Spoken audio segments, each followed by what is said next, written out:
अस्सलाम वालेकुम dear viewers listeners, कैसे हैं आप सब। लास्ट वीडियो भी आप लोगों का रिस्पॉन्स नहायत ही गंदा था, उसके लिए आपका शुक्रिया। मज़ीद ऐसा ना रिस्पॉन्स दे वरना आपका गला दब सकता है मेरे हाथों। जस्ट किडिंग, प्लीज़ ऐसा रिस्पॉन्स ना दे, ठीक है। और रोज़ा कैसा जा रहा है आपका? नमाज़ पढ़ ली होगी आपने? विश और सुनाए और तो कुछ भी नहीं है बोलने को। हम नॉवल रीड करने वाले हैं, प्लीज़ नॉवल पे अच्छा रिस्पॉन्स दिया करें, प्लीज़ प्लीज़। ओके, अगर आपने चैनल को सब्सक्राइब नहीं किया तो प्लीज़ उसे भी सब्सक्राइब कर लें। चलिए रीड करते हैं। इसकी आंखें खुली तो इसके सर में शदीद दर्द हो रहा था। इसने बामुश्किल अपनी आंखें खोलकर अपने दाएं हाथ पर अपने सर पर रखकर अपने दर्द से भटके सर को थामा तो इसे अपने हाथों पर कुछ खीला महसूस हुआ। इसने बंद आंखों से ही हाथ को अपने नाक के करीब लाकर इसे सूंघा, मगर जान न सकी कि इसके हाथ पर क्या लगा हुआ है। इसने जब अपनी आंखें मुकम्मल खोलकर अपने इर्द गिर्द देखा तो अपने इर्द गिर्द खून देखकर इसके दिल की धड़कन एकदम भड़की थी। मलीसा ने जब बामुश्किल अपने इर्द गिर्द देखते हुए खून का जरिया ढूंढना चाहा तो कमरे के कोने में से हिरन का कटा हुआ सर दिखा। हिरन की आंखें खुली हुई थी। इसने डरकर चीखें मारते हुए खुद को पीछे धकेलना चाहा, मगर अपने पीछे बेड को महसूस करके इसने जल्दी से बेड का सहारा लिया और तेजी से वॉशरूम की तरफ भागी। खुद को वॉशरूम में बंद करके जब इसने अपनी तरफ देखा तो इसके हाथ और कपड़े दोनों खून से भरे हुए थे। इसने जल्दी से खुद को शीशे में देखा तो अपना चेहरा भी खून से भरा देखकर वहशत से इसकी आंखें फैल गई।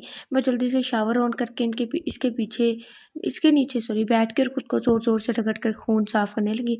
थोड़ी देर बाद वो हिम्मत करती अपनी जगह से उठी और वॉशरूम का दरवाज़ा खोलकर आहिस्ता से बाहर निकली। वो जानती थी कि इसे खुद ही कमरे में मौजूद खून और हिरन का सर का कुछ करना होगा। वह जल्दी से पहले अपनी अलमारी से कपड़े लेकर बदलने लगी। कपड़े बदलकर इसने कांपते हुए अपने हाथ को लिफाफे में डालकर हिम्मत करके सिरन का सर उठाया और अपने इतनी मेहनत से आप लोगों के लिए पढ़े, सोचे हमारा रोज़ा है और ये क्या सीन है। और अपने कमरे की खिड़की खोलकर जल्दी से हिरन का सर जंगल में फेंका और जल्दी से खून साफ करने लगी। ये जंगल में रहती है। वो अकेली छोटे से कॉटेज में रहती थी। इसका बाप तो बचपन में ही मर गया था। एक माँ थी, वो भी 1 साल पहले इसका साथ छोड़ के। ये कॉटेज जंगल के पास था और इससे कुछ फासले पर दूसरे कॉटेज भी थे। वो कम ही किसी से बात करती और मिलती थी, वरना ज़्यादातर वो अपने घर में रहती थी, यहाँ पे यूनिवर्सिटी की लाइब्रेरी में। इसने जल्दी से अपना कमरा साफ़ किया। ये पहली बार नहीं हुआ था, इससे पहले भी ऐसा 3 बार हो चुका था कि जब वो उठती तो इस ऐसे ही खुद को खून में लिपटे पाती थी। लेकिन इसे कुछ भी याद नहीं रहता था कि वह कैसे इस हालत में पहुँची। ये सारा सिलसिला इसकी माँ की मौत के बाद ही शुरू हुआ था। वो अपना कमरा साफ करके फ्रेश होकर नीचे आई और जल्दी से फ्रिज में अपने लिए कुछ खाने को देखा, मगर सिवाय सूखी ब्रेड के इसे कुछ नहीं मिला। इसने जल्दी से ब्रेड उठाकर वही खाना शुरू की और अपना बैग उठाकर यूनिवर्सिटी के लिए निकल गई और अपनी बाईसाइकिल पर बैठी। वो अपनी बाईसाइकिल पर बैठी और इसे आहिस्ता आहिस्ता चलाते हुए यूनिवर्सिटी की जानिब रवाना हो गई। शहराम अपनी नई गाड़ी में यूनिवर्सिटी दाखिल हुआ तो सब इसकी जानिब मुतवज्जा थे। वो 28 साला मशहूर बिजनेसमैन था। वो यूनिवर्सिटी में सिर्फ एक लेक्चर देने आता था और वो था बिजनेस क्लास का।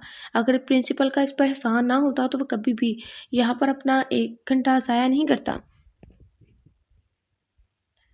वो गाड़ी से बाहर निकला तो ज़्यादातर लड़कियां इसे ही घूर रही थी, जिन्हें वह नज़रअंदाज करके अंदर की जानिब भर गया। ये तो रोज़ाना का मामूल था कि लड़कियां इसे खड़ी होकर देखती थीं। वह था ही इतना खूबसूरत, हद से ज़्यादा सफ़ेद रंग और साथ नीलियाँ के जिनको हम वक्त नस्र की ग्लासेस से छुपाया होता था। वो मजबूत चाल चलता अपनी क्लास में दाखिल हुआ, जहाँ सब लोग इसे देखकर अपनी अपनी जगह पर जल्दी से बैठ गए थे। मलीसा रास्ते में कॉफ़ी पीने की वजह से लेट हो गई थी। वो पहले कभी लेट नहीं होती थी, मगर आज पता नहीं कैसे वो लेट होगी। अगर आज का लेक्चर ज़रूरी ना होता तो वो कभी भी क्लास ना लेती, मगर अब मजबूरी की वजह से वो तेज़ी से क्लास की जानिब बढ़ रही थी। दरवाज़ा खुलकर अंदर दाखिल हुई तो सब लोग इसकी जानिब मुतवज्जा हो गए थे। इससे तवज्जो से सख्त नफरत थी। इस वजह से वो पहली क्लास में जाकर एक कोने में दुबक जाती कि किसी की भी नज़र इस पर नहीं पड़ती थी। मगर अब सबको अपनी जानिब देखता पाकर वह खामोशी से खुद को बुरा भला कहती अपनी सीट पर जाने लगी कि शहराम इसे बोला, मिस मलीसा, आप क्लास के बाद रुकेंगी। मलीसा ने इसकी बात सुनकर सिर्फ हंकार भरा। वो हमेशा ही से ज़्यादा काम देता था, जिसकी समझ मलीसा को बिल्कुल नहीं आती थी। वो अपना रजिस्टर निकाल कर लेक्चर नोट करने लगी। थोड़ी देर बाद जब क्लास खत्म हुई तो सब क्लास से चले गए। इस वक्त सिर्फ वो और शहराम क्लास में मौजूद थे। मिस मलीसा, क्या आप उठकर मेरे पास आएंगी? मेरे पास टाइम बिल्कुल नहीं है, फ़ौरन यहाँ आओ। पहले तो वो थोड़ा सुकून से बोला, मगर जब मलीसा को अपनी जगह से उठते ना देखा तो वो गुस्से से बोला। मलीसा इसकी गुस्से से भरी आवाज़ सुनकर फ़ौरन अपनी जगह से उठकर इसके पास आ गई। आज क्यों लेट आई थी? आपसे मतलब। शेहराम के सवाल का इसने उल्टा ही जवाब दिया। मुझसे बदतमीजी की कोशिश भी मत करना, वरना एक सेकंड भी मुझे नहीं लगेगा तुम्हें इस यूनिवर्सिटी से बाहर फेंकवाने में। शेहराम ने तंजिया मुस्कुराहट से मलीसा को वोट किया, जिसका दिल कर रहा था कि उसका चेहरा नोच ले। 3000 बार सॉरी कल अपने रजिस्टर पर लिख कर लाना, मैं चेक करूंगा। मलीसा ने आंखें फैलाकर इसकी तरफ देखा। हाँ, इससे हमें हमारी एक टीचर याद आ गई। वो ऐसे काम देती थी, लेकिन सॉरी थैंक यू नहीं कहा हम। जो अब आहिस्ता से इसके करीब आ गया था। सॉरी सर, प्लीज़ आप थोड़ा कम कर दें, कल मैं टाइम पर आ जाऊंगी। बिल्कुल भी नहीं, अगर तुमने मजीद कुछ कहा तो डबल लिखने को दूंगा। शहराम ने उसके मुंह पर हल्की सी फूंक मारी तो मलीसा की जीत की हड्डी में सनसनाहट हुई। ये इससे फ्लर्ट कर रहा है, इसका टीचर है। शेहराम बोलता इसे दूर होकर अपनी चीजें समेट कर दरवाजे की जानिब बढ़ गया, मगर जाते हुए मलीसा को धक्का मारना ना भूला, जिससे वो सीधी जमीन पर गिर गई थी। ये चाहता क्या है? मलीसा के गिरने की आवाज़ सुनकर शहराम के चेहरे पर मुस्कुराहट नमूदार हुई। उफ, अगर मेरे पास ताकत होती तो सबसे पहले मैंने इस खड़ूस को गेंद गेंद बनाकर अपने फेवरेट बैट से धोना था। वो जल्दी से उठती हुई बोली और अपनी घड़ी पर टाइम देखा, मगर ये देखकर शदीद गुस्सा आया कि वो आज दूसरे लेक्चर के लिए भी लेट हो गई है। इसने अपना बैग सीट से उठाया और मजीद कोई क्लास ना लेने का सोचते अपनी साइकिल पर बैठकर शहर घूमने चली गई। आसमान पर बादल छाए हुए थे, वैसे भी इस शहर में 24 घंटे बादल ही रहते थे। शहराम यूनिवर्सिटी से सीधा अपने ऑफिस आया था, जहाँ सारा स्टाफ पहले ही मौजूद अपना काम कर रहा था।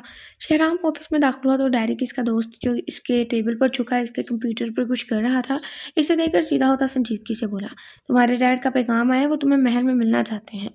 मुझे इनसे मिलने नहीं जाना, मना कर दो, कह दो कि मेरे पास टाइम नहीं है। वो अपनी टाई ढीली करता डायरेक्ट से बोला, तुम जानते हो मैं किंग शहराम का बाप को मना नहीं कर सकता, जो भी जवाब देना हो तुम खुद दे दो। वैसे मेरे ख्याल में तुम्हें जाना चाहिए। डेरिक शहराम से बोला जो पानी पी रहा था, इनके पास इनके दूसरे बेटे मौजूद हैं, इन्हें मेरी ज़रूरत नहीं है, और मैं इन्हें खुद ही जवाब दे दूंगा। शहराम ग्लास टेबल पर रखता अपनी कुर्सी पर आकर बैठा, जहाँ से डेरिक अब पीछे हट चुका था। इसके दूसरे बेटे तुम्हारे भाई हैं शहराम, मुझे ऐसे भाइयों की ज़रूरत नहीं जो मेरी मौजूदगी तक बर्दाश्त नहीं कर सकते। डेरिक की बात सुनकर वह तंजिया मुस्कुरा कर बोला, और अब मज़ीद मैं इनके बारे में बहस नहीं करना चाहता। तुम ये बताओ कि मेरे कंप्यूटर पर क्या देख रहे थे? शहराम ने डेरिक से मज़ीद कहा।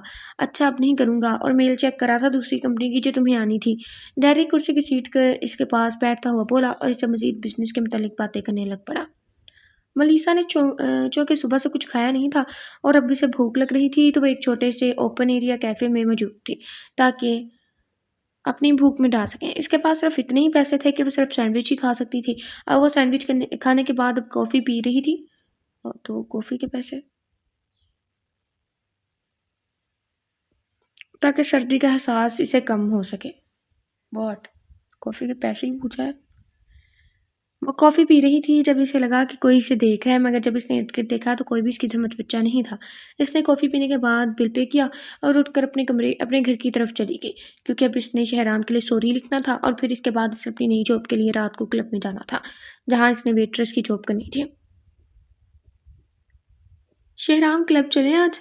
डेरिक अपना काम करने के बाद शहराम के ऑफिस में दाखिल होकर बोला, ठीक है। शहराम ने तेज़ी से अपनी चीज़ें समेट कर उठाई और डेरिक के साथ बाहर चला गया। कल से मैंने पैक खून के अलावा कोई खून नहीं पिया। मेरा फ्रेश खून पीने को दिल कर रहा है शहराम। डेरिक गाड़ी में शहराम के साथ बैठता हुआ बोला, मेरा भी ताज़ा खून पीने का दिल कर रहा है।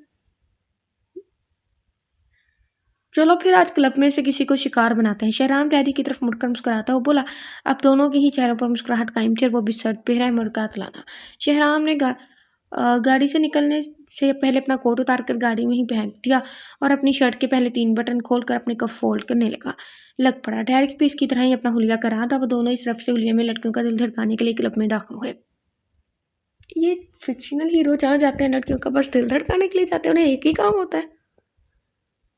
दोनों के चेहरे पर कातलाना मुस्कुराहट रक्स कर रही थी, जो किसी को भी इन पर फिदा कर देती। दोनों एक दूसरे से अलग होकर अपने अपने शिकार को ढूंढने के लिए चले गए थे। मलीसा जो ड्रिंक सर्व कर रही थी बार बार लोगों की छूने से झुंझला रही थी। इसे अच्छे से लम्हा था कि ऐसी जॉब में ये सब आम होता है। इसे इस जॉब की ज़रूरत थी, तभी वो मजबूरी से जब्त करते हुए अपने चेहरे पर ज़बरदस्ती की मुस्कान कायम करते हुए अपना काम कर रही थी। शहराम जो कुछ दूर एक लड़की की तरफ जा रहा था, जब इसे मलीसा नजर आई। सफेद शर्ट के साथ ब्लैक पैंट पहने वो बेहद खूबसूरत लग रही थी। यूनिवर्सिटी में तो वो सिर्फ खुली शर्ट और लूज ट्राउजर पहनती थी। शहराम ने इसे एक भरपूर नज़र से देखते हुए अपने करीब से गुजरती हुई वेट्रेस से ड्रिंक पकड़ी और एक ही सांस में पी गया। वो अब से सब कुछ भुलाए मलीसा को ही देख रहा था जो ड्रिंक सर्व करी थी। जब एक लड़के ने इसका हाथ पकड़ा तो शहराम ने गुस्से से इस लड़के फिर अचानक शहराम के चेहरे पर सख्त मुस्कुराहट नमूदार हुई। जानता था कि इसका शिकार यह लड़का ही होगा जिसने मलीसा को छुआ। मलीसा ने खुद पर किसी की नजरें महसूस करके इर्द गिर्द देखा तो कोई भी इसकी तरफ मुतवज्जा नहीं था। इसने अपना सर झटक कर दोबारा ड्रिंक्स लेने के लिए बार पर जाना चाहा कि डांसिंग फ्लोर से गुजरते हुए किसी ने इसे पीछे से अपने हिसार में लेते साथ लगाया। शहराम ने मलीसा की पुश्त को थाम कर अपने साथ लगाया तो मलीसा ने इससे दूर होना चाहा, लेकिन इसने इस पर अपनी गिरफ्त और मजबूत कर दी। मलीसा ने पीछे मुड़कर खुद को पकड़ने वाले को देखना चाहा, मगर शहराम ने इसका इरादा जानकर इसे इस तरह अपने साथ लगाया कि वो पीछे नहीं मुड़ सकती थी। शहराम ने इसके बालों पर झुककर एक गहरा सांस लेकर इससे आने वाली खुशबू को अपनी सांसों में उतारा। तुम बहुत जल्द सिर्फ मेरी होगी मलीसा बेबी। मलीसा इसका सर्द लम्हास महसूस कर कर काम से की और इसकी बात सुनकर तो इसकी रीढ़ की हड्डी में सनसनाहट हुई। मलीसा ने एकदम से इसे पीछे धक्का देकर मुड़कर इसका चेहरा देखना चाहा, मगर शहराम इससे ज़्यादा तेज था, जो एक सेकंड में डांसिंग फ्लोर में मौजूद भीड़ में गायब हो गया था। मलीसा ने अपने पीछे मुड़कर देखा तो इसे कोई भी अपनी जानिब मुतवज्जा ना दिखा। इसने झुंझलाकर अपना रुख बार की तरफ किया। इसे इस जॉब से अभी से शदीद नफरत हो रही थी। शहराम ने जिस लड़के को मलीसा को छूते देखा था, इसे बाहर जाते देखा तो सख्त मुस्कुराहट के साथ इसके पीछे गया। वो लड़का नशे में धुत चल रहा था, इससे सीधे कदम भी नहीं रखे जा रहे थे। शहराम की आंखें इसकी हालत देखकर चमकी हुई एक आसान शिकार था। थोड़ी आगे जाकर सुनसान जगह पर शहराम ने मौका पाते बिजली की सी तेजी से इस लड़के की गर्दन पर हमला किया और उसका खून पीने लगा। लड़का होश में ना होने की वजह से मजामत नहीं कर पाया था। शहराम ने इसका खून पीकर इसकी बॉडी को करीबी जंगल के हमें जाकर फेंक दिया और अपने होंठ साफ करके वापस क्लब चला गया, जहां डेरिक पे अपना शिकार करने के बाद कार के पास खड़ा इसका इंतजार कर रहा था। दोनों गाड़ी में बैठे और घर की जानिब चल दिए। दोनों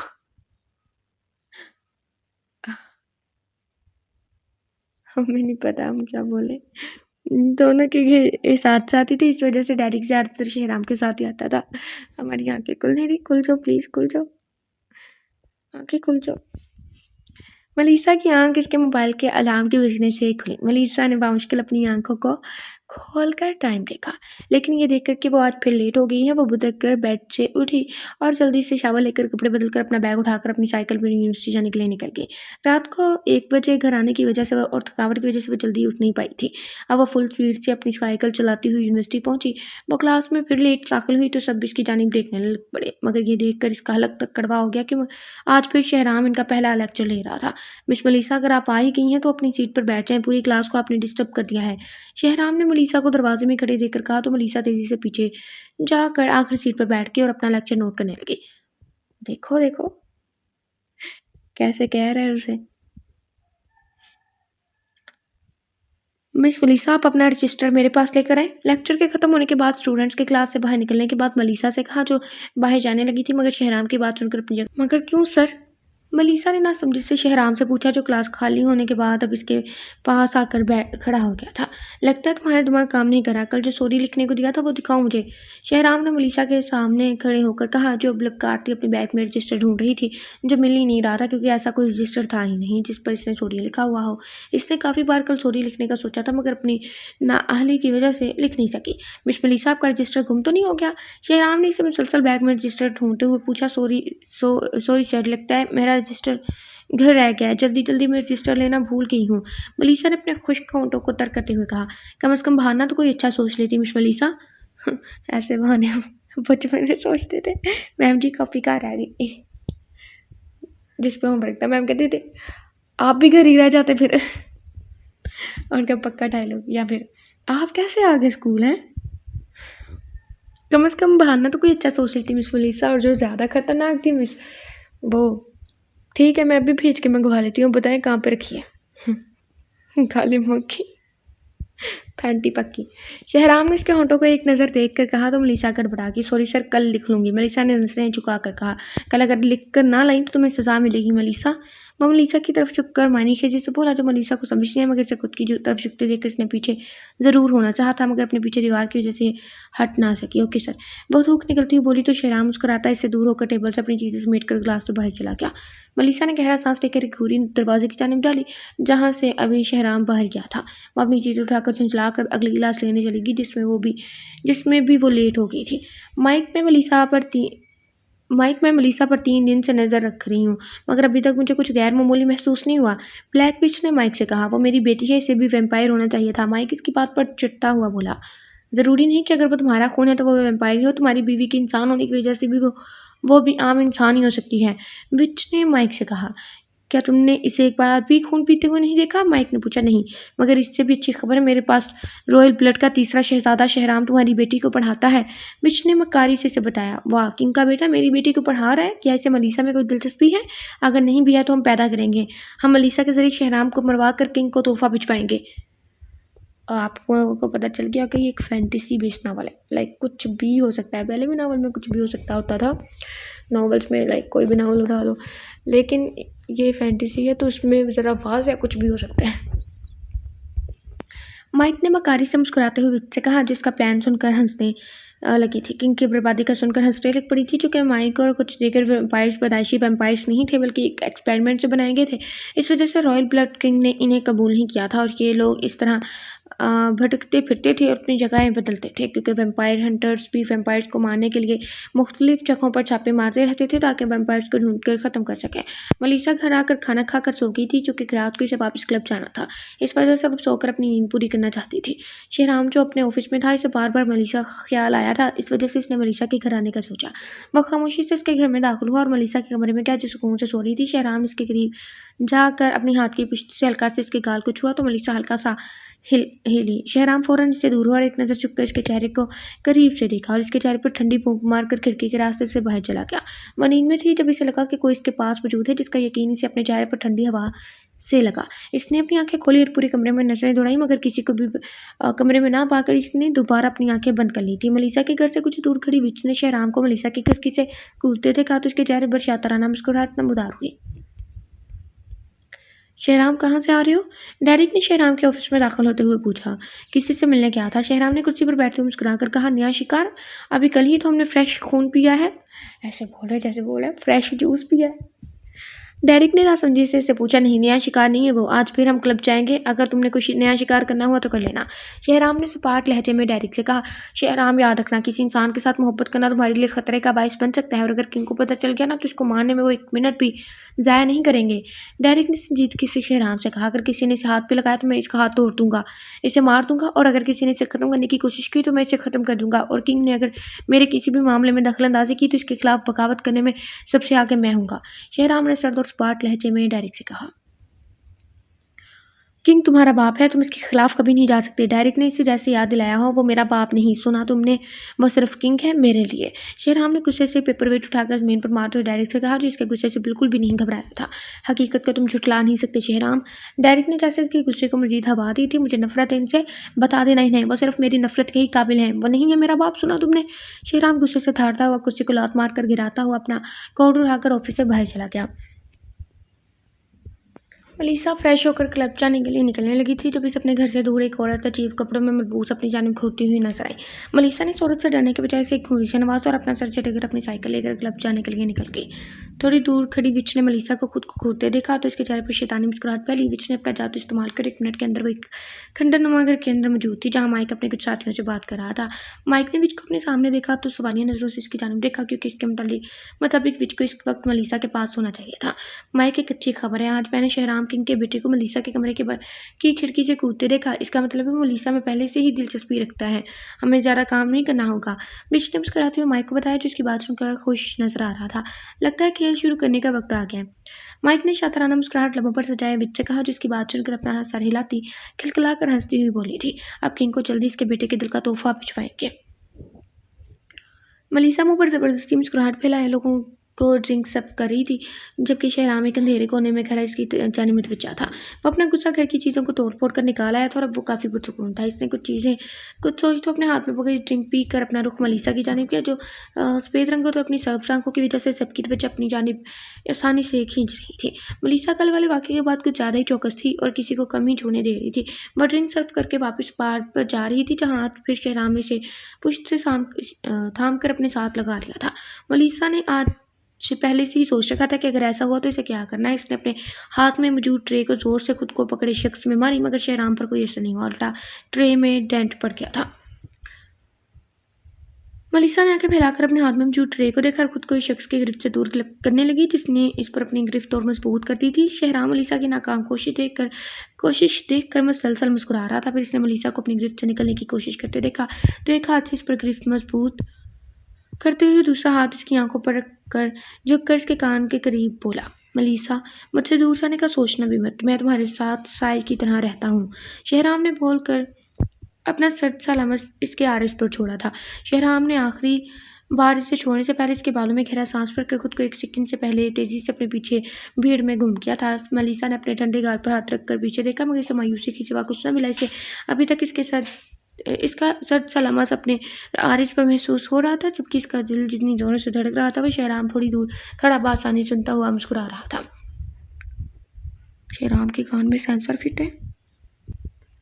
किंग एडवर्ड अपने कमरे में अपनी बीवी एलिजाबेथ को अपने हिसार में लिए बैठा था, जब इनके कमरे के दरवाजे पर दस्तक हुई और इजाज़त मिलने पर कोई अंदर दाखिल हुआ। किंग, आपके लिए एक अहम खबर है, किंग के खास आदमी ने सर झुकाकर कहा। क्या खबर है, बताओ, किंग एडवर्ड ने पूछा। किंग, शहजादे शहराम का पैगाम आया कि वो मसरूफियत की वजह से आपसे मिलने महल नहीं आ सकते। तुम जा सकते हो और हमें कुछ देर कोई तंग ना करे। किंग एडवर्ड एडवर्ड हो सकता है, एडवर्ड।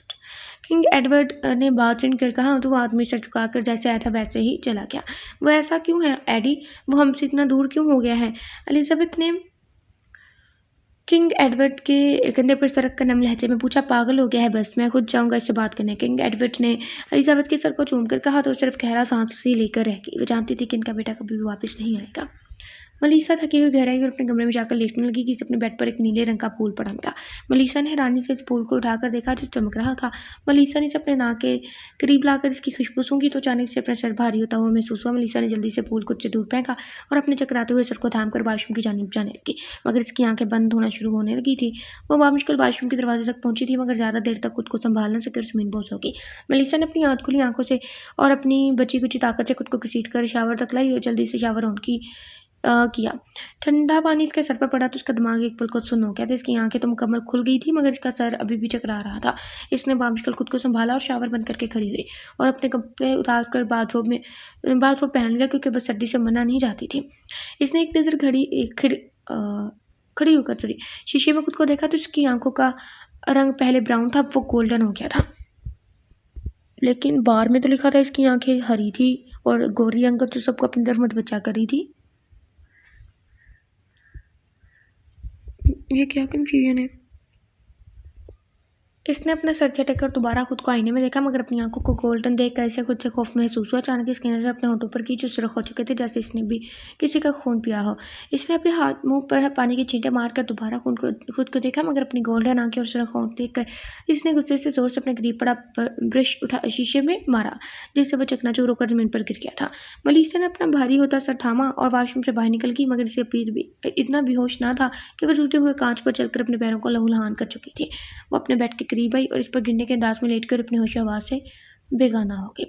माइक, मुबारक हो, तुम्हारी बेटी भी वैम्पायर है और वो भी खून पी चुकी है। विच ने खुशी से माइक के पास हाजिर होते हुए कहा, तुम्हें कैसे पता चला कि वो वैम्पायर है? माइक ने विच से हैरानी से पूछा। मैंने इसके बेड पर अपना जादुई फूल रखा था, जैसे तुम्हारी बेटी ने सूंघा और इसकी आंखों गोल्डन रंग की हो गई थी, जिसका मतलब है वो वैम्पायर है। और इसके होंठ खून के रंग के तरह सुर्ख हो गए थे, जिससे साफ पता चल गया था कि वो एक से ज़्यादा बार खून पी चुकी है। विच ने इसे तफसील बताया। वो मलीसा के कमरे में ही छुप कर खड़ी थी। जब मलीसा ने फूल सूंघा और इसकी हालत ख़राब हुई थी, वो अब आए का मज़ा। मुझे उम्मीद थी कि वो मेरा खून है तो ज़रूर वैम्पायर ही होगी। क्या शहराम को पता है? माइक ने खून का प्याला अपने लबों से लगाकर पहले खुशी से कहा और आखिर में सवालिया पूछा। ऐसे बोल रहे थे जैसे छोड़ो, एक बार रहने दो, जाने दो। Forget it, leave it. नहीं, जहाँ तक मुझे इल्म है, इसे नहीं पता कि वो वैम्पायर है, बस एक आम इंसान ही समझता है। विच ने सोचते हुए उसे बताया, हमें थोड़ा इंतज़ार करना होगा, फिर मैं जल्द ही मलीसा के साथ नहीं जाऊँगा। माइक ने खून का प्याला ख़त्म करके अपना चेहरा साफ करके विच से कहा, जो अपना सर हिलाकर माइक को इशारा कर पाकर गायब हो गई थी।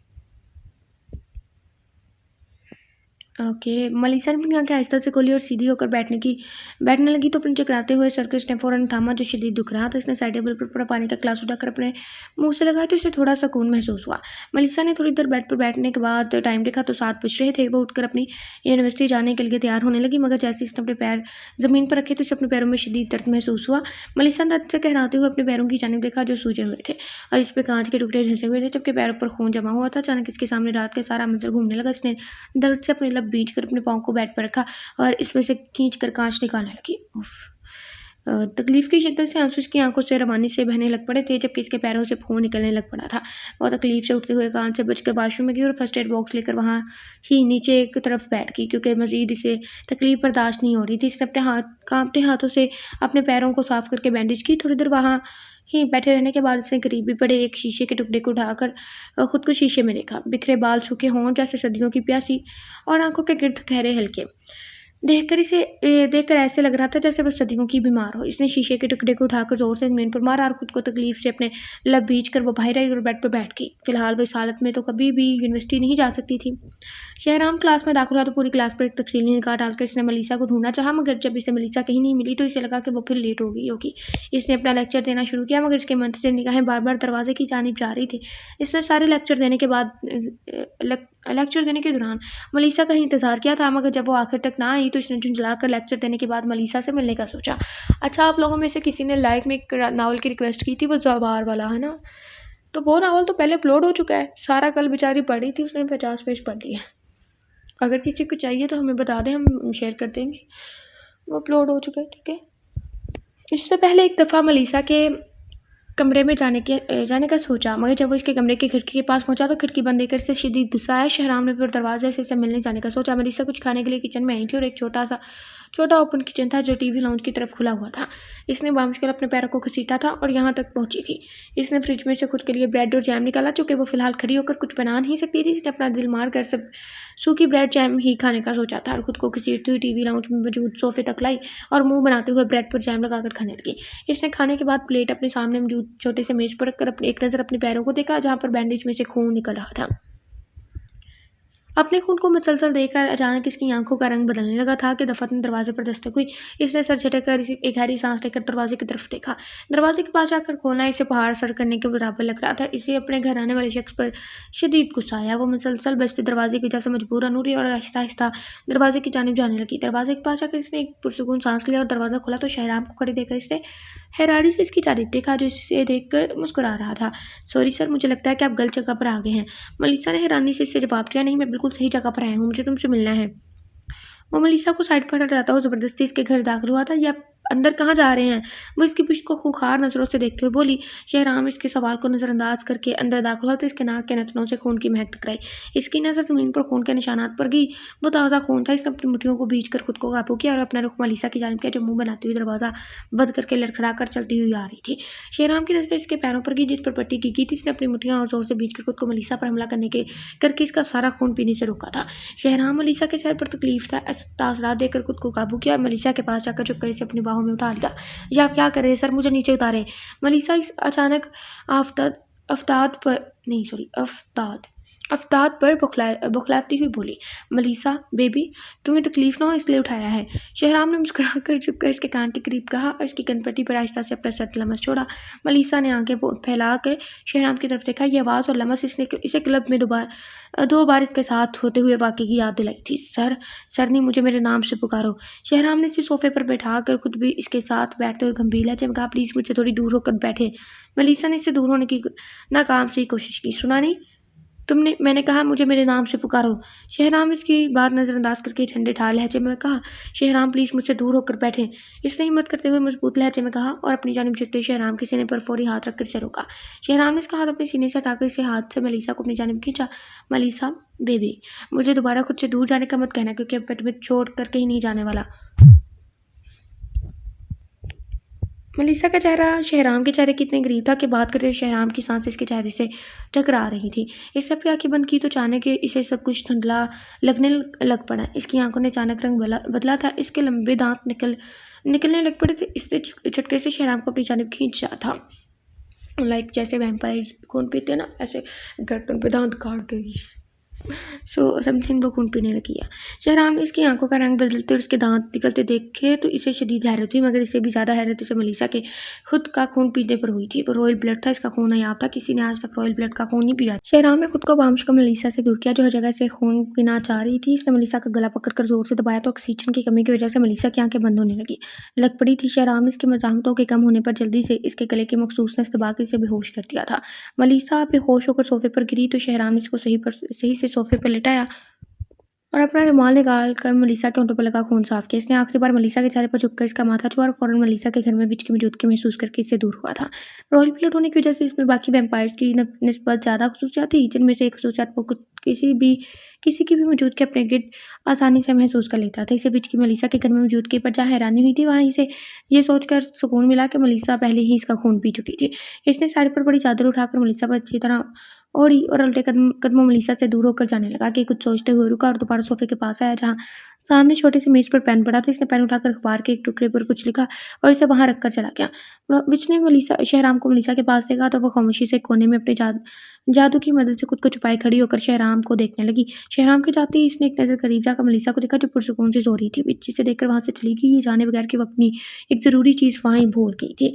डायरेक्ट तुम्हें पता है वो लड़की वैम्पायर है? शहराम ने पुरजोशी से ऑफिस आकर डायरेक से कहा। कौन सी लड़की वो जिसे तुम पसंद करते हो? डायरेक ने सवालिया पूछा।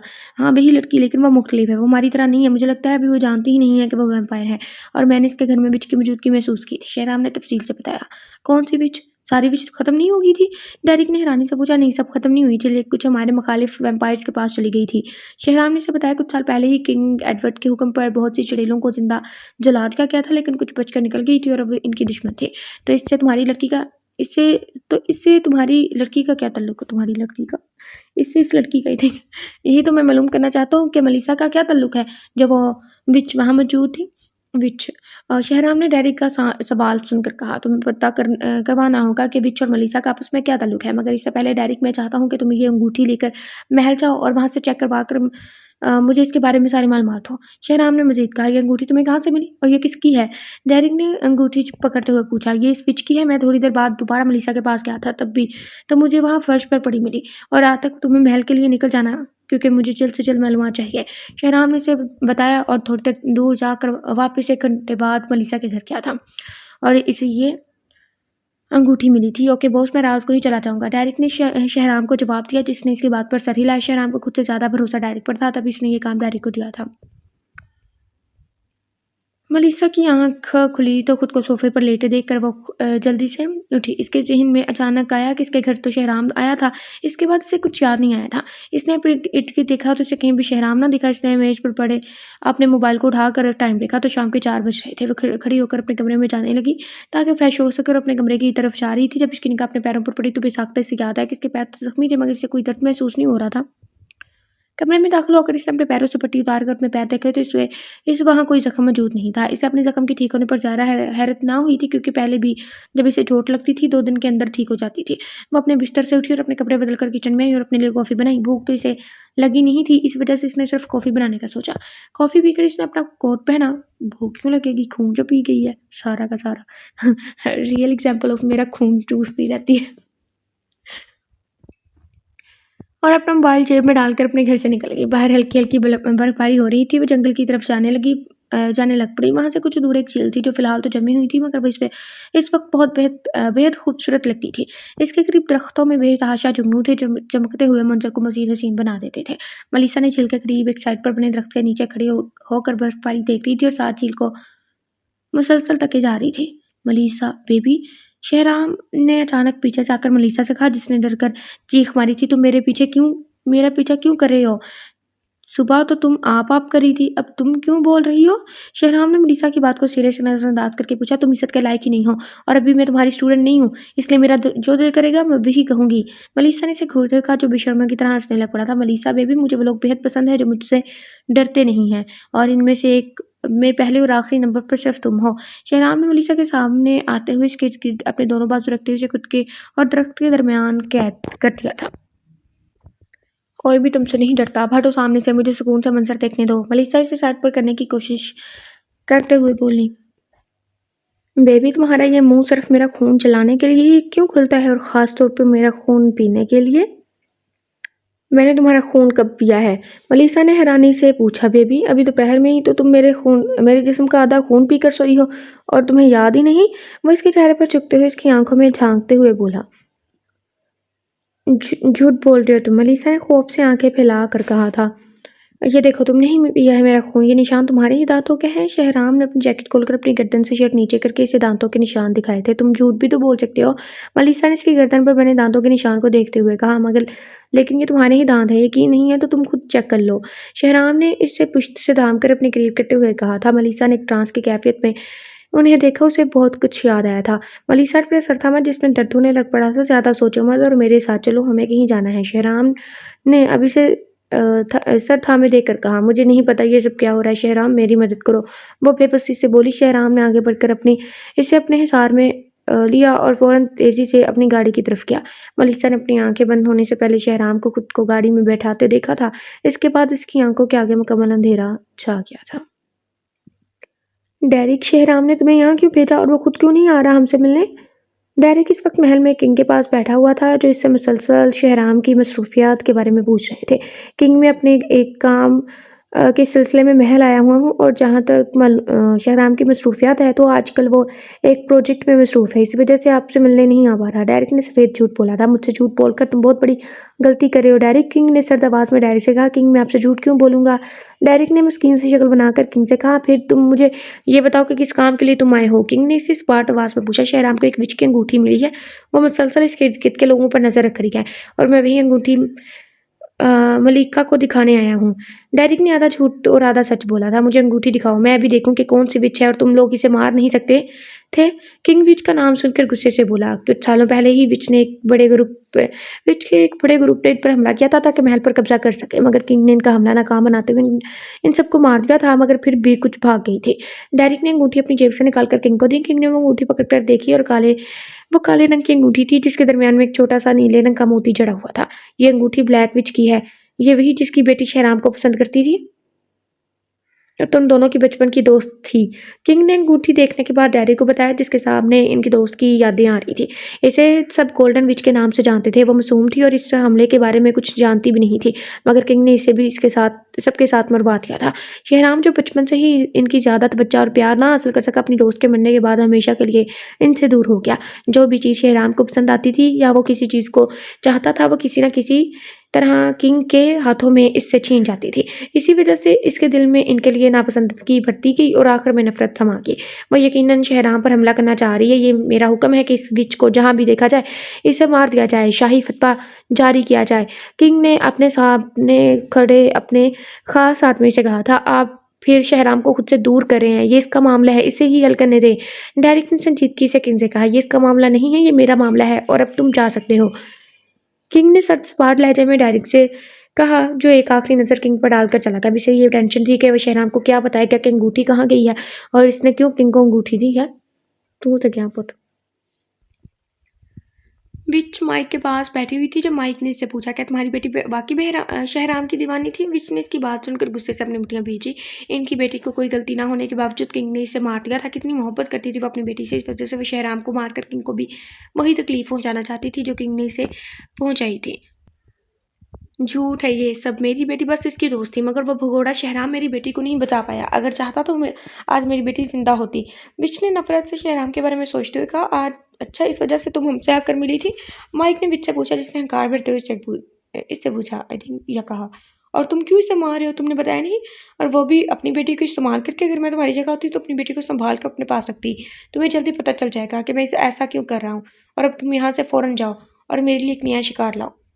माइक ने विच से कहा, जो इसकी बात सुनकर सेकंडों में गायब हुई थी। सेकंड्स में गायब हुई थी। विच को माइक भी बिल्कुल नहीं पसंद था, जो हर वक्त इसे अपनी नौकरानी समझकर काम करवाता था। अगर इसने अपनी बेटी का बदला ना लेना होता तो वो ये सब पहले माइक को ही मारती। चलो, आप बची लड़ी मरी जाओ। शहराम ने मलीसा को अपने घर लाकर बेड पर लिटाया। शहराम इसे सही से लटाकर पीछे हटने लगा कि इसकी नज़र मलीसा की गर्दन के कंधे से शर्ट किसी ने पर वहाँ बने निशान पर गई। इसने वो निशान पहले कभी नहीं देखा था। शहराम ने जल्दी से अपने मोबाइल से इस निशान की तस्वीर ली और झुककर सोई मलीसा के सर को चूमा। शहराम ने अपनी दराज से चाकू निकालकर अपने हाथ पर कट लगाकर इससे टिप टिप गिरता खून मलीसा के होठों को थोड़ा सा खोल कर इसमें डालना शुरू किया ताकि इसे होश में ला सके। ये कौन सा तरीका है होश में लाने का? मलीसा ने आहिस्ता से अपनी आंखें खोली तो खुद पर झुके शहराम को देखकर वो अपनी मुंह में कुछ गीला महसूस करके पहले तो इसका दिमाग कुछ समझ ना सका, फिर अचानक इसकी निगाह शहराम के हाथ पर की जिससे खून निकलकर इसके मुंह में जा रहा था। इसने तेजी से अपना खुला हुआ मुंह बंद किया तो साथ ही शहराम ने अपना हाथ इससे हटा दिया। ये तुमने मुझे अपना खून क्यों पिलाया? वो उठकर बैठते हुए बोली तो शहराम उसके सवाल को नजरअंदाज करके साइड टेबल से फर्स्ट एड बॉक्स निकाल कर इससे सामान निकाल अपने हाथ के बैंडेज करने लग पड़ा था। डायरेक्ट रात के ही महल से निकल गया था ताकि शहराम के पास जल्द से जल्द पहुंचकर किंग का हुक्म इसे बता सके कि हमारी आवाज़ इतनी स्लो है कि आप लोगों को सुनाई नहीं देती। एक तो हमारा रोज़ा है, ठीक है, दूसरी हमारी आवाज़ हमें लगता है कि ठीक है। ऐसा भी तो हो सकता है ना कि आपके मोबाइल का स्पीकर थोड़ा ख़राब हो, हम क्योंकि अच्छी भली आवाज़ में पढ़ रहे हैं, फिर हम जहाँ से एडिटिंग करते हैं वहाँ से भी उन्हें आवाज़ को ऊपर कर देती हैं। इसने फैसला किया था कि शहराम को जितनी जल्दी बता देगा इतना ही अच्छा होगा। हमारी आवाज़ खराब हो गई। वो तेज़ी से जंगल में से गुजरा था जब एक तरफ से तेज़ रोशनी के साथ कोई इसके करीब आया। डेरिक ने अपनी जगह पर रुक कर आने वाले को देखा तो सामने एक विच को खड़ा पाया जो खून अशाम होठों पर जहरीली मुस्कुराहट सजाए इसके सामने खड़ी थी। Hello Derrick, my love. इसने डेरिक को ऊपर से नीचे तक देखकर अपनी तेज आवाज़ में कहा और डेरिक को ऐसे देख रही थी जैसे वो एक नया शिकार हो। हाय विच, अपने गंदे बदबूदार चेहरे के साथ यहाँ से दफा हो जाओ, इससे पहले कि मैं तुम्हारा चेहरा बिगाड़ दूँ। डेरिक ने तंजिया मुस्कुरा कर कहा, लो ये अच्छी बात नहीं कि मैं अपने प्यारे शिकार को छोड़कर चली जाऊँ। वो भी मुस्कुरा कर बोलती अचानक अपनी छड़ी निकाल कर डेरिक पर हमला करने लगी कि डेरिक इसका इरादा जानकर फौरन एक तरफ हो गया। विच की छड़ी से बिजली की तरह रोशनी निकली जिसने दरख्त को 2 हिस्सों में काट दिया। विच, तुम तो मुझे पक्का मारने का इरादा करके आई हो, मगर इतनी भी क्या जल्दी है? डेरिक ने बोलते हुए अपनी जेब से एक छोटी सी डिब्बी निकाली जिसमें काला मादा भरा हुआ था। डेरिक ने जैसे वो मादा विच पर गिराना चाहा कि पीछे से एक दूसरी विच ने हाथ मार कर इसे गिरा दिया। नो नो बेबी, मेरी दोस्त के लिए ये मादा बड़ा बुरा है। दूसरी विच ने मादा गिराने के बाद डेरिक को दबोच कर कहा। डेरिक ने इसकी बात सुनकर झुंझलाकर इसे पीछे से इसकी शर्ट कॉलर से पकड़कर जमीन पर पटका और पूरी तेजी से जंगल से भागने लगा। वो जानता था कि वो अकेला इन दोनों के सामने ज्यादा देर टिक नहीं सकेगा। वो बिजली की तेजी से भागता हुआ जंगल से निकलने लगा कि अचानक जादू की मदद से विच इसके सामने आ गई जिससे इसका जोरदार तसादम विच में हुआ और वो दोनों जमीन पर कलाबाजी खाते हुए गिरे। एक लोहे नुमा चीज जोर से डेरिक की टांगों में लगी। डेरिक ने तकलीफ से अपने लब भींच कर यहाँ से निकलने का वो तरीका इस्तेमाल किया जो वो सिर्फ साल में एक बार ही कर सकता था। शहराम ने एक बैंडेज करने के बाद मलीसा को देखा। अपनी बैंडेज चोरी करने के बाद मलीसा को देखा जो बेड से नीचे उतर रही थी। फिलहाल बैठी रहो, मुझे तुमसे बात करनी है, शहराम ने मलीसा से कहा जो उसके बाद सुनकर अपनी जगह पर रुक गई थी। पहले तो मेरी बात का तुम जवाब नहीं दे रहे थे, तब से मैं पूछ रही हूँ। मैं था अभी मलीसा कुछ और बोलती कि बाहर से कुछ टूटने की आवाज़ आई। शहराम की निगाह फौरन दरवाजे की जानिब गई थी। यहाँ से हिलने की कोशिश भी मत करना मलीसा, जब तक मैं ना हूँ यहाँ बैठी रहो। शहराम तेजी से मलीसा से बोलता लम्बे लम्बे डेग पड़ता कमरे से निकल गया। शहराम बाहर आया तो डैडी की टांग से खून निकलते देखकर इसे गड़बड़ का एहसास हुआ था। अपने पीछे देखो शहराम, डेरिक ने भी शहराम से कहा तो शहराम ने फौरन पीछे मुड़कर विच को इसके गले से दबोचा जिससे मारने आ रही थी, जबकि शहराम ने इसकी छड़ी को अपने दूसरे हाथ से जमीन पर फेंका था। डायरेक्ट 1 सेकंड से भी कम वक्त में यहाँ अपनी सारी ताकत इस्तेमाल करके आया था। इसके साथ ही विच भी यहाँ आ गई थी।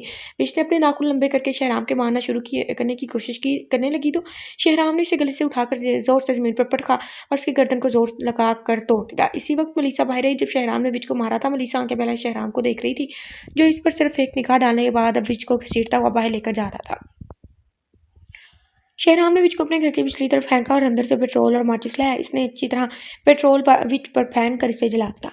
मलीसा जो शहराम के पीछे बाहर आई थी, शहराम को ऐसा करते देखकर इसे शहराम से शदीद खौफ महसूस हुआ। फिर शहराम ने पीछे मुड़कर मलीसा को देखा जो खौफ से उड़ी रंगत के साथ इसके करीब जाने पर पीछे कदम उठाने लग पड़ी थी। मलीसा ने शहराम को करीब आते देखा तो ना था और पूरी तेजी से इससे दूर भागने लगी। इसे कुछ दूर जाते देख शहराम की आंखें गुस्से से सरख हो गई थी। शहराम ने एक सेकंड में इसके पास पहुंच कर इसे पुष्ट से थाम कर अपने साथ लगाया जो इसके बाजू पर मुक्के मारते हुए सजाद होने की कोशिश कर रही थी। मुझे जाने दो प्लीज़। नैन कटोरों में आंसू सजाए वो काँपती आवाज़ में शहराम की तरफ अपना चेहरा मोड़कर बोली। शहराम ने झुककर इसकी आँखों को अपने होठों से छुआ। बेबी मैं तुम्हें कोई भी नुकसान नहीं पहुँचाऊँगा। अगर मैं इसे ना मारता तो वो मुझे और मेरे दोस्त और तुम्हें हम सबको ही मार देती। शहराम ने मलीसा का रुख अपनी जानिब करके इसका चेहरा ऊपर उठाकर कहा और इसकी आँखों से गिरते आंसू को अपने होठों से चुना था। अब हम घर चलते हैं, वहाँ पर सुकून से बैठकर मैं तुम्हारी सारी बात बताऊँगा। शहराम ने बोलते हुए झुककर मेलिसा को अपनी बाहों में उठाया, जिसने अपना चेहरा इसके सीने में छुपाकर अपनी बाहें इसके गले में डाली थी। शहराम मुस्कुराते से उड़ाकर घर की तरफ ले गया। डेरिक ने शहराम को विच को संभालते देखा तो जमीन से उठकर वो खुद को घसीट कर अपने कमरे में ले गया, जहाँ इसने अपनी जख्म को साफ करके इस पर पट्टी की थी। अपने खून से भरे कपड़े उतारकर इसने अपने कपड़े बदले और कमरे से निकलकर हाल में आ गया ताकि शहराम से बात कर सके।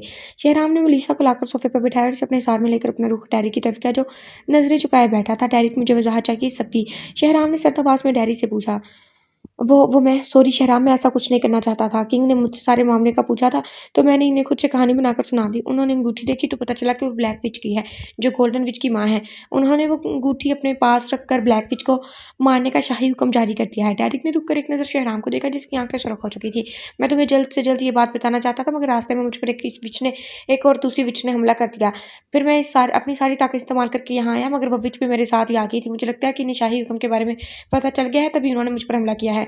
डेरिक ने सारी बात शहराम को बताकर इसे देखा, जो अपनी आंखें बंद करके और खोलकर अपना गुस्सा सब काबू कर रहा था। इसने सिर्फ एक नज़र शहराम के पहलू में दबक कर बैठी मलीसा को देखा, जो इसे ही देख रही थी। शहराम जो गुस्से का काबू करने के चक्कर में अपनी गिरफ्त मलीसा पर मजबूत करता जा रहा था। मलीसा के धीमे आवाज में इसे पुकारने पर इसने अपनी गिरफ्त इस पर हल्की करके इसकी जानिब देखा, जो डर से हौले हौले कांपने लगी थी। कुछ नहीं हुआ बेबी, तुम्हें मैं कुछ नहीं कहूँगा। शहराम ने मलीसा से नरम आवाज में कहा तो वो थोड़ा पुरसुकून हुई। कल तक अपना ये जख्म ठीक करो और मुझे ब्लैक विच किंग के ढूंढने से पहले अपने पास चाहिए, और अगर तुमने ये काम ना किया तो मेरे गुस्से से तुम्हें कोई नहीं बचा पाएगा। शहराम ने डैरी की तरफ अपना रुख मोड़े कहा। इसकी आवाज़ में सख्ती तो नहीं थी, मगर इसकी आंखों को देखकर डैरी को पता चल गया था कि इस काम में कोई गलती नहीं कर सकता। डैरी शहराम को देखकर अपनी जगह से उठा और वहाँ से निकल गया, ताकि जंगल में जाकर कोई शिकार कर सके, इसका खून पी सके, जिससे इसका जख्म भर जाए। मुझे अब सब कुछ बताओ, ये सब क्या हो रहा है? ये खून तुमने मुझे अपना क्यों पिलाया? और मैं तुम्हें सब कुछ बताता हूँ। पहले तुम मुझे अपने बारे में सब कुछ बताओ और अपनी फैमिली के बारे में भी बताओ। शहराम ने मलीसा को बीच में टोकते हुए कहा तो हिचकिचाते हुए अपने बारे में बताने लग पड़ी थी।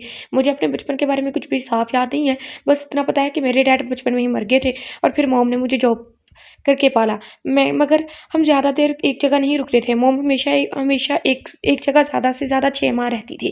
फिर 1 साल पहले मॉम भी मर गई और इसके बाद मैं यहीं हूँ, यहीं रुक गई और कहीं नहीं गई। मॉम की लाश पुलिस को एक जगह मिली थी, इन पर चाकू से हमला किया गया था। वो बताते हुए आखिर में वो शिद्दत से रो पड़ी थी। शहराम ने इसे ज़ोर से खुद में बींचा था, जो इसकी शर्ट को अपने आंसू से तर कर रही थी। शहराम को समझ आ गई कि किसी चीज़ से इसकी पुरानी याददाश्त को ख़त्म किया गया है। अब ये पता चलाना था कि इसकी याददाश्त क्यों ख़त्म की गई और इसकी मॉम एक जगह पर क्यों नहीं ठहरती थी।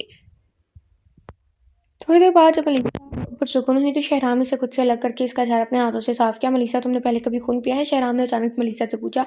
मुझे याद नहीं, लेकिन 2 दिन बाद जब मैं उठती थी तो मेरे अ, इर्द-गिर्द खून जमा होता था और मैं भी खून में लथपथ होती थी। मलीसा ने सो-सो करते हुए बताया, तुम एक वैम्पायर हो मलीसा, मेरी तरह, लेकिन किसी चीज़ से तुम्हें रोका जा रहा है मुकम्मल वैम्पायर बनने में।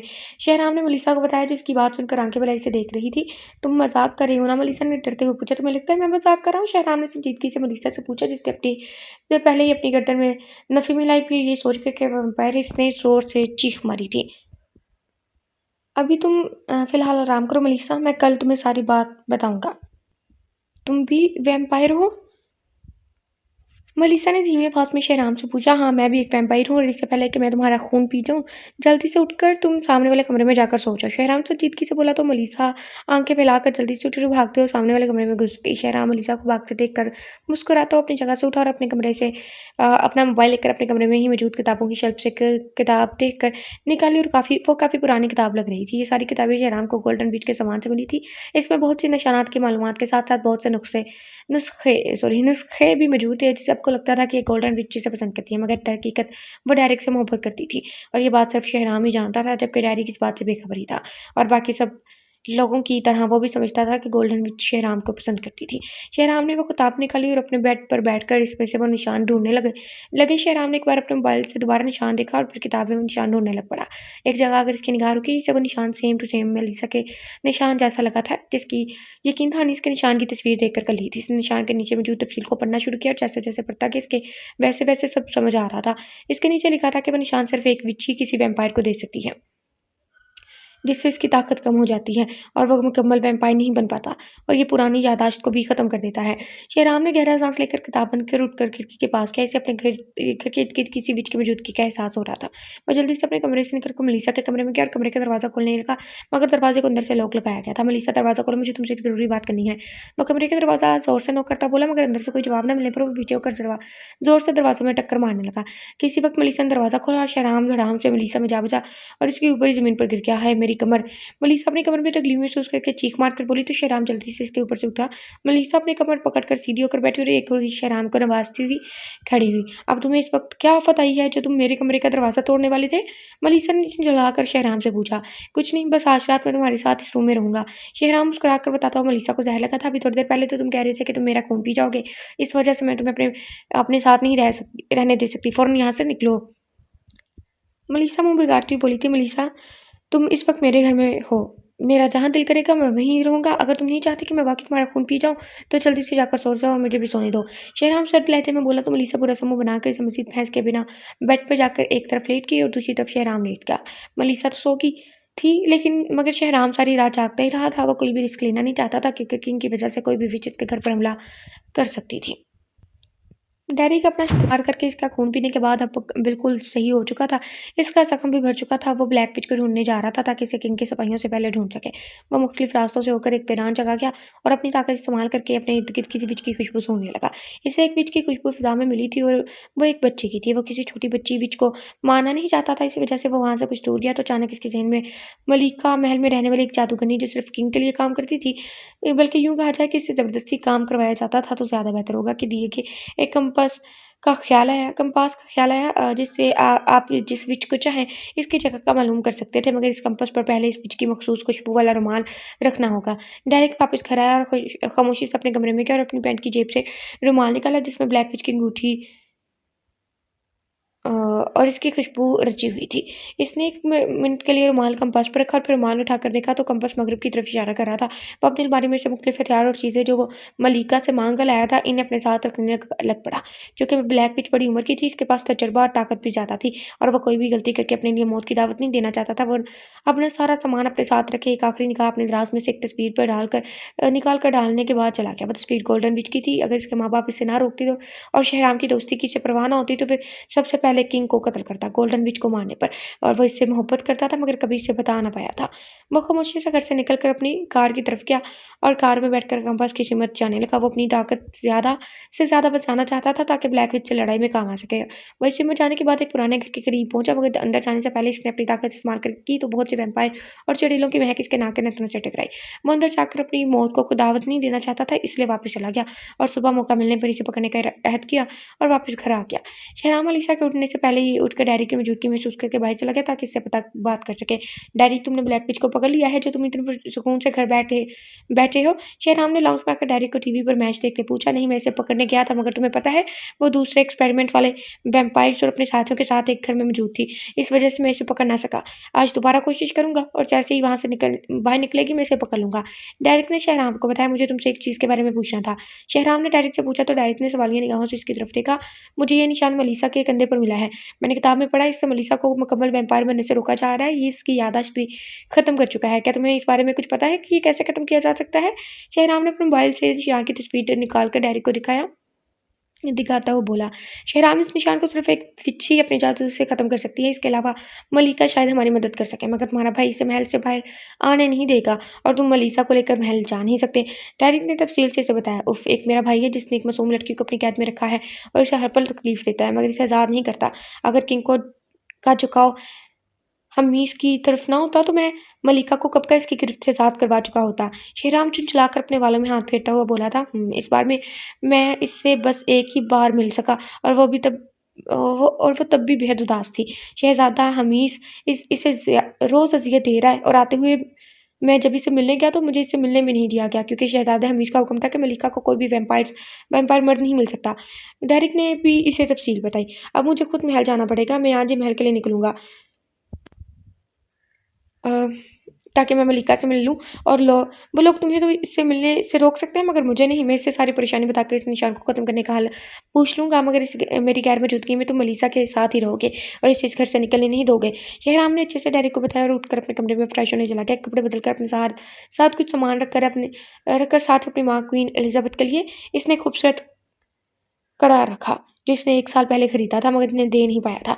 तुम कहाँ जा रहे हो शहराम? मलीसा भी उठकर बाहर आई थी जब इसने शहराम से पूछा, जो तैयार श्यार होकर कमरे से निकला था। मैं एक ज़रूरी काम से जा रहा हूँ, रात तक आ जाऊँगा वापिस। तुम यहाँ से कहीं मत जाना और मेरे दोस्त डैडी के साथ ही रहना। शहराम मलीसा के पास आकर इसका सर चूमकर बोला, अच्छा जाओ, लेकिन जल्दी आ जाना।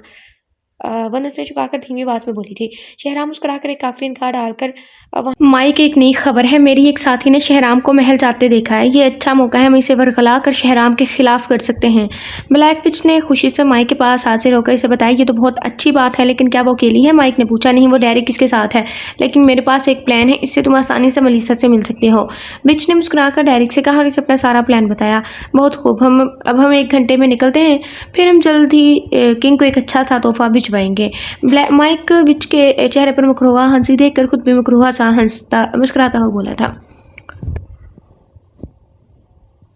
मलीसा लाउंज में मौजूद सोफे पर बैठी हुई थी। इससे कुछ फासले पर डेरिक बैठा हुआ था। दोनों इस वक्त मूवी देख रहे थे जब अचानक डेरिक को विच की महक अपने नज़दीक महसूस हुई। इसने फ़ौरन टीवी लाउंज में लगी ग्लास वाल के बाहर देखा, जहां ब्लैक विच खड़ी मुस्कुरा रही थी। डेरिक ने बिजली की तेजी से एक झटके से मलीसा का बाजू था और इसे शहराम के कमरे में ले गया। यहाँ से निकलना मत। बहरानो परेशान खड़ी मलीसा से बोलकर कमरे के दरवाजे को लॉक लगा कर बाहर गया, जहाँ विच ग्लास वाल तोड़ने के लिए अपनी छड़ी निकाल रही थी। डेरिक इसका इरादा जानकर जल्दी से सोफे के पीछे छुपा ताकि खुद को कांच के टूटने के बाद बचा सके। विच की छड़ी से तेज बिजली नुमा रोशनी निकली और ग्लास वाल को तोड़कर चकनाचूर कर चुकी थी। विच ने हंसते हुए डेरिक को देखा, जो खुद गुस्से से सुर्ख चेहरे के साथ सोफे के पीछे से निकला था। विच ने फिर जादू संभाल के अब की बार इसकी छड़ी से निकलने वाली तेज बिजली नुमा रोशनी का रुख डेरिक की तरफ था। डेरिक ने बर वक्त खुद को रोशनी से बचाया, जिसने दीवार में सुराख कर दिया था। डेरिक बिजली की तेजी से विच के हमलों को नाकाम बनाते हुए उसके करीब पहुंचा और इसे गले से दबोचकर दीवार में से जोर से मारा। अब तो 2 लोगों ने कह दिया हमारी आवाज़ स्लो आ रही है। ऐसा क्यों हो रहा है, हमें समझ नहीं आ रही। जहाँ एक तरफ विच और डेरिक लड़ रहे थे, वहाँ दूसरी तरफ बाहर से चीज़ें टूटने की आवाज़ें सुनकर मलीसा कमरे के कोने में डरकर दुबकी बैठी थी। अचानक कमरे में तेज़ रोशनी नमदार हुई और इसमें से माइक बाहर निकला।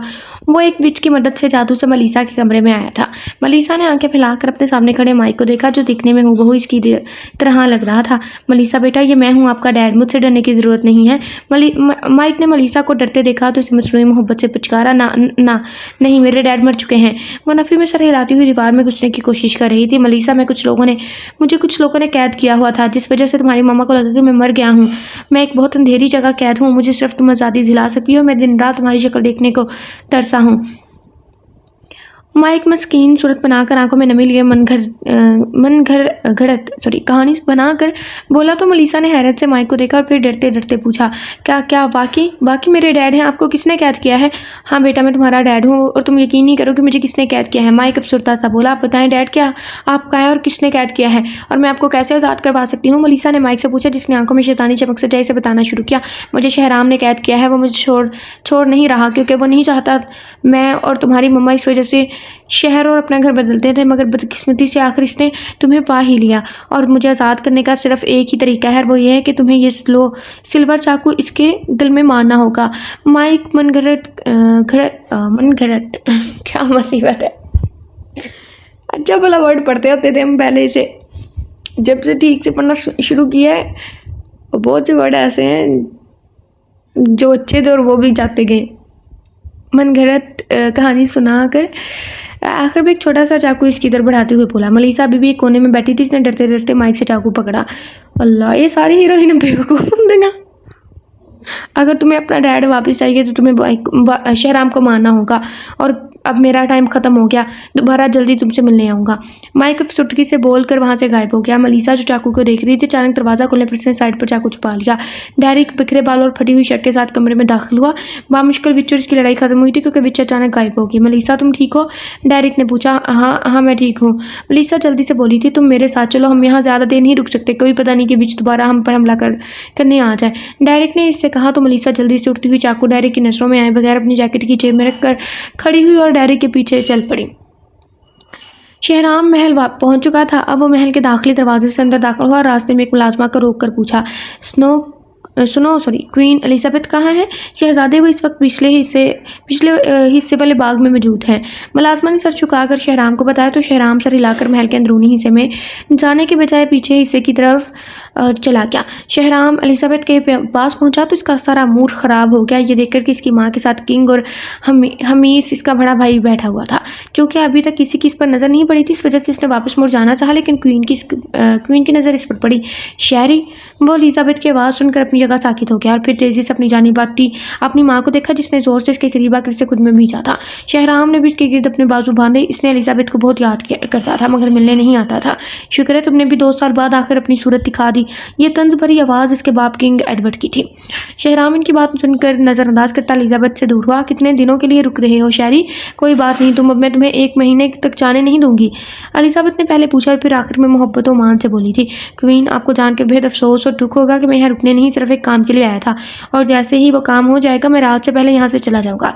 शहराम ने स्पाट अंदाज में कहा। क्वीन, माँ हूँ मैं तुम्हारी। शहराम, एलिजाबेथ सुर्खी से बोली। मैं फ़िलहाल बहस नहीं करना चाहता, शहराम सपाट अंदाज में बोला। इसके लहजे में ना खुशी की रमक थी और ना ही दुख की। वैसे किस काम के लिए आए हो तुम यहाँ शहरी? हमीस ने तजस्सुस से पूछा। मैं मलिका से मिलने आई हूँ, मुझे इससे एक ज़रूरी काम है। शहराम ने हमीस को जवाब दिया जो शहराम के मुँह से मलिका का सुनकर अपना मुँह बिगाड़ चुका था। इजाज़त दे क्वीन, ज़िंदगी ने मोहलत दी तो आपसे दोबारा मिलने आऊँगा, वरना जितने दुश्मन किंग ने पाल रखे मेरा दिल आपको तोहफे में ज़रूर मिल जाएगा। शहराम एक नज़र किंग पर डालकर तंजिया बोल कर चला गया मगर जाते हुए अपनी माँ का दिल लहूलुहान कर गया था। एलिजाबेथ ने अपनी पानियों से भरी आंखें उठाकर शहराम को जाते देखकर एक दर्द भरा सांस खारिज किया। वो कड़ा तो वो देना भूल ही गया। कुछ रीडर कहेंगे तुम दे हो जाओगे। हाँ वो नहाई थी बेवकूफ़ है बिच। मैंने इसके सामने इतना अच्छा नाटक किया जिसे सच समझकर इसने आसानी से चाकू अपने पास रख लिया। वो जल्द ही शहराम को मार देगी।